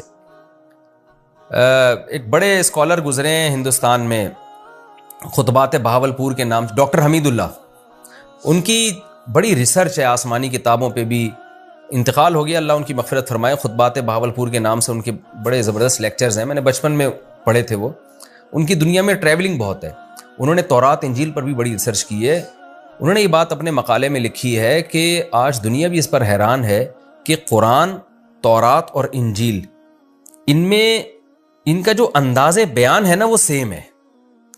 حالانکہ تورات کہاں نازل ہو رہی ہے, ارض شام میں, اور عیسائیوں اور یہودیوں کا محمد صلی اللہ علیہ وسلم سے کوئی لنک تھا ہی نہیں. عربوں سے, جو مکہ کے عرب ہیں نا, مدینہ میں تو پھر بھی تھے, مکہ میں سے تو ان کا اہل کتاب کا کوئی تعلق ہی نہیں تھا. لیکن مکہ کا ایک یتیم بالکل اسی انداز سے کلام پیش کر رہا ہے جو موسیٰ کلیم اللہ کر چکے ہیں اور جو عیسیٰ روح اللہ کر چکے ہیں. تو یہ خود قرآن کے لیے قرآن کے برحق ہونے کی ایک بہت بڑی دلیل ہے. تو قرآن کہتا ہے ولیکن تصدیق الذی, یہ تو ان مضامین کی تصدیق کرتی ہے جو اس سے پہلے گزر چکی ہیں, سیم مضامین ہے. جیسے وہ اللہ کی کتاب تھی, یہ بھی اللہ کی کتاب ہے. وتفصیل الکتاب, اور اس میں ضروری احکام ہم نے تفصیل سے بیان کر دیے ہیں. لا ریب فیہ, اس کے اللہ کی طرف سے ہونے میں کوئی شک نہیں ہے. من رب العالمین, رب العالمین کی طرف سے ہے. ام یقولون افترا, کیا یہ لوگ کہتے ہیں کہ اللہ نبی نے یہ کلام گھڑ لیا ہے. قل فاتوا بسورۃ مثلہ, اے نبی ان سے کہہ دیجئے تم بھی اس جیسی کوئی صورت بنا کے لے آؤ. گڑھنے پر تو کوئی تم پہ پابندی نہیں ہے نا, تم بھی ایسا کلام بنا کے لے آؤ, لوگ متاثر ہوں گے, تم بھی جھوٹی نبوت کا دعویٰ کر دو. وَادْعُوا مَنِ اسْتَطَعْتُمْ, اور تمہارا تو دعویٰ محمد صلی اللہ علیہ وسلم نے اکیلے بنا لیا ہے, ہم تمہیں چیلنج کر رہے ہیں کہ تم سارے شعراء کو اکٹھا کر لو, سارے خطیبوں کو جمع کر لو, اللہ کے علاوہ جو تمہیں ملتی ہے مخلوق لے آؤ, ان کنتم صادقین, اگر تم اپنے دعوے میں سچے ہو. آگے قرآن کہتا ہے بل کذبوا, اصل بات یہ ہے کہ قرآن کے بارے میں یہ نہیں کہ ان کو دلائل سے لگاؤ کہ یہ جھوٹا کلام ہے, نا نا نا نا, اصل بات یہ ایسی چیز کا انکار کر رہے ہیں لم یحیطوا بعلمہ, کہ ان کے علم نے اس کا احاطہ ہی نہیں کیا ہے, انہوں نے اس کے بارے میں تحقیق ہی نہیں کی ہے, غور و فکر ہی نہیں کیا ہے, گمان سے بس انکار کر رہے ہیں. اور دوسری وجہ یہ لما یاتہم تاویلہ, انہوں نے اس انکار کا انجام بھی نہیں دیکھا, وہ آیا ہی نہیں, ان کو سزا ملی نہیں اب تک. اس لیے جب لاؤبالی پن میں انکار کرتے چلے جا رہے ہیں تو اللہ اب ان کو دھمکی دے رہا ہے کہ اے مشرکین عرب, اے مشرکین مکہ, تم قرآن کا انکار مت کرو. کیوں؟ کذالک کذب الذین من قبلہم, ان سے پہلے لوگوں نے بھی انکار کیا تھا. فانظر کیف کان عاقبۃ الظالمین, دیکھو ظالمین کا انجام پھر کیسا ہوا. تو تمہارا بھی پھر وہی انجام ہو سکتا ہے. تو دلائل سے تو اللہ بات کر رہے ہیں, اللہ تعالیٰ دھمکیاں بھی دے رہے ہیں ساتھ ساتھ, کہ یہ ہلکی بات نہیں ہے کہ جس کا دل چاہے ایمان لے آئے, جس کا دل چاہے رد کر دے, نا نا نا, تمہیں غور و فکر کر کے ایمان لانا پڑے گا. پھر نبی کو تسلی دی جا رہی ہے, کیونکہ نبی صلی اللہ علیہ وسلم بہت پریشان ہوتے تھے, سب ایمان کیوں نہیں لے کر آتے, اتنی واضح آیات ہیں. اللہ نے فرمایا وَمِنْهُمْ مَن يُؤْمِنُ بِهِ, کچھ ان میں سے ایسے ہیں جو ایمان لائیں گے اور لاتے ہیں, وَمِنْهُمْ مَن لَا يُؤْمِنُ بِهِ, اور کچھ ایسے ہیں جو نہیں لے کر آئیں گے. تو آپ نے اپنا کام جاری رکھنا ہے, یہ لالچ نہیں رکھنی کہ سارے مسلمان ہو جائیں, یہ ممکن نہیں ہے. وَرَبُّكَ أَعْلَمُ بِالْمُفْسِدِينَ, جو مفسد لوگ ہیں, جو ایمان نہیں لے کر آئیں گے, اللہ ان کو خوب جانتا ہے, خود ہی نمٹ لے گا ان سے. یہ ہمارا جناب رکوع نمبر 4 اور 9 تفسیر کے لحاظ سے کمپلیٹ ہوا. میں انشاءاللہ اس کا مختصر خلاصہ پیش کر دیتا ہوں. پہلی آیت میں ہمیں اللہ نے بتایا کہ اللہ کی صفات ہیں, آسمان سے رزق برساتا ہے. دیکھیں قرآن کا جو دلائل کا انداز ہے وہ منطقیانہ نہیں ہے, وہ نیچرل ہے. تو نیچرل یہی ہے کہ قرآن اس کائنات میں ہونے والے تغیرات کو بیان کرتا ہے کہ یہ خود بخود کیسے ممکن ہے, یہ آٹومیٹیکلی نہیں ہو سکتے, یہ سب کچھ اللہ کر رہا ہے. تو مشرکین کی زبان سے نکلوایا جا رہا ہے اللہ کا تعارف, اور پھر نفی کی جا رہی ہے کہ جب اللہ کر رہا ہے تو پھر ان معبودوں کو تم کیوں پوجتے ہو. تو پہلا مضمون تو اس کا توحید ہوا کہ سب کچھ کرنے والی ذات اللہ کی ہے, لہذا پکارا بھی اسی کو جائے گا اور عبادت بھی اسی کی جائے گی. دوسری بات ہمیں کیا پتہ چلی کہ پہلی مرتبہ اللہ نے پیدا کیا. مشرکین جو شرک کرتے تھے ان کی میں بھی اتنی کھوپڑی تھی کہ خود بخود کائنات پیدا نہیں ہو سکتی, تو وہ یہ مانتے تھے کہ فرسٹ ٹائم اللہ نے پیدا کیا. اختلاف اس میں کرتے تھے کہ دوبارہ پیدا ہوگا کہ نہیں, یہ ہوگی کہ نہیں ہوگی. تو آج کا جو ملحد ہے وہ بالکل ہی بے عقل ہے, وہ کہتے ہیں کائنات خود خالق ہے, یعنی کائنات نے اپنے آپ کو خود پیدا کر لیا. یہ تو پاگلوں والی بات ہے بالکل. اچھا یہ بھی خوب سمجھ لیں, جو ملحد کہتے ہیں نا کوئی خدا نہیں ہے, یہ بھی جھوٹ بولتے ہیں. جو یہ کہتے ہیں نا خدا نہیں ہے, وہ اس کائنات ہی کو کریٹر مان رہا ہے, یعنی اس مادی چیز جو کچھ ہونے میں کسی طاقت کی محتاج ہے, اس محتاج ہی کو کریٹر قرار دے دیا. تو کتنی بڑی بے عقلی کی بات ہے. تو اللہ نے ان آیتوں میں بتایا کہ فرسٹ ٹائم بھی وہ پیدا کرتا ہے, دوبارہ بھی وہی پیدا کرے گا. اور تیسری بات, ہم فالو کس کو کریں, اس کا بھی ان آیتوں میں اللہ نے جواب دیا کہ آفامن یہدی الی الحق احق ان یتبع اما لا یہدی الا ان یہدی. یہ آیت تو رٹا لگا کے یاد کر لیں, یہ آج مغربی کلچر پہ بہت صادق آتی ہے. مشرکین مکہ کسی کلچر کو فالو نہیں کرتے تھے, مشرکین مکہ اپنے ہی باپ دادا کے گڑے ہوئے مذہبی غلط نظریات کو فالو کرتے تھے. اس پہ قرآن نے یہ کہا کہ جو خود ہدایت کا محتاج ہو اس کو فالو کیا جائے گا, یا جو ہدایت دیتا ہو اس کو فالو کیا جائے گا. آج بھی یہ بات دنیا پہ صادق آتی ہے کہ دنیا میں مجھے بتاؤ قرآن کے علاوہ یا اللہ کے علاوہ جس نے قرآن میں آیتیں نازل کی, آپ کو ہدایت ملے گی کہاں؟ جو مغربی ممالک جو اپنے آپ کو اتنے بڑے فنٹر سمجھتے ہیں, دنیا کی ذہین ترین اور تہذیب یافتہ قومیں سمجھتی ہیں, وہ خود اپنے ہاتھوں سے بنائے ہوئے قوانین سے پریشان ہیں. ان کا سسٹم کیسا تباہ و برباد ہو رہا ہے وہاں پہ, کس قسم کے بیہودہ قوانین وہاں رائج ہو رہے ہیں. یعنی جو چیز ان کی قوم میں شامل ہو جائے نا, کلچر کا حصہ بن جائے, وہی قانون بن کے اسمبلیوں میں پاس ہو جاتی ہے. تو جو برائی معاشرے میں پھیل جائے گی وہ قانون بن کے پاس ہو جائے گی. تو اس سے تو پتہ چلتا ہے وہ تو خود گائیڈنس کے محتاج ہیں, اور ہماری جو ینگ جنریشن ہے وہ فالو ان کو کر رہی ہے. تو اس لیے میرے بھائی فالو صرف اللہ ہی کو کیا جائے گا، کیونکہ آپ قرآن کے الحم سے لے کے والناس تک اگر احکام دیکھیں تو آپ کو نیچر کے قریب نظر آئیں گے۔ قرآن صفائی کی تعلیم دے رہا ہے، وَثِيَابَكَ فَطَهِّرْ، اپنے کپڑوں کو پاک رکھیے، یا ایھا النبی کلوا من الطیبات واعملوا صالحا، کہ کھاؤ بھی پاکیزہ اور عمل بھی پاکیزہ ہو۔ تو ہر چیز میں پاکیزگی جھلک رہی ہے، اس میں طہارت جھلک رہی ہے۔ تو اس لیے یہ 2 اور 2 4 کی طرح ہے کہ یورپ کے پاس، اہل مغرب اقوام کے پاس، ان لوگوں کے پاس ہدایت نہیں ہے، تو اللہ کہہ رہا ہے بھلا جس کے پاس خود ہدایت نہ ہو وہ اس بات کے زیادہ لائق ہے کہ اس کو فالو کرو، یا جو خود لوگوں کو ہدایت دے رہے جیسے کہ اللہ۔ ظاہر ہے اللہ کے علاوہ ہمارے پاس کوئی نہیں ہے جس کو ہم فالو کریں۔ اب اللہ نے ہمیں بتایا کہ میرے احکام تمہیں نبی بتائیں گے، لہذا نبی جیسا کر رہے ہیں اور جیسا کہہ رہے ہیں اس کو فالو کرتے چلے جاؤ۔ تو ہم نبی کی اتباع جو کرتے ہیں اس لیے تاکہ ہم اللہ کی اتباع کر سکیں۔ اور وما یتبع اکثرهم الا ظنا، اس میں ہر باطل کی جو بیس ہے وہ یہی ہوتی ہے۔ اس کے تحت علماء نے لکھا ہے کہ آج کل جو لوگوں کے سیاسی تبصرے یا اوٹ پٹانگ تبصرے، جن کی کوئی دلیل ہی نہیں ہوتی، ان کے پاس کوئی معلومات ہی نہیں ہوتی، اور بیٹھ کے آپ دیکھیں نا 4 آدمی جمع ہوں گے تو چاروں پھینکنا شروع کر دیتے ہیں، وہ یہ کر رہا ہے، وہ یوں کر رہا ہے، وہ غلط ہے، وہ صحیح ہے، کسی کے پاس کوئی اوتھینٹک بات نہیں ہوتی، کوئی دلیل نہیں ہوتی۔ تو یہ ہر باطل کے پیچھے یہی فلسفہ ہوتا ہے، بغیر تحقیق کے، بغیر دلیل کے بات کرنا۔ تو مشرکین عرب بھی اسی بیس پہ برباد ہوئے۔ اور پھر ان آیتوں میں ہمیں یہ بھی بتایا گیا کہ قرآن اللہ کا کلام ہے، اس کی بلاغت ایسی ہے۔ اس پر میں بہت ڈیٹیل سے سورہ بقرہ میں بات کر چکا ہوں کہ یہ جو قرآن بار بار دعویٰ کرتا ہے کہ اس جیسا کلام نہیں لا سکتے، اس کا مطلب کیا ہے، اس میں پہلے لمبی چوڑی بحث کر چکا ہوں، دوبارہ اس کو ریپیٹ نہیں کروں گا۔ تو خلاصہ یہی کہ بلاغت میں اس جیسا کلام عرب عاجز آ گئے، کسی نے جھوٹا کلام بھی پیش کرنے کی کوشش نہیں کی، ان کو پتا تھا کہ یہ ممکن نہیں ہے ہمارے لیے۔ تو اس سے قرآن کی صداقت کا بھی پتہ چلتا ہے۔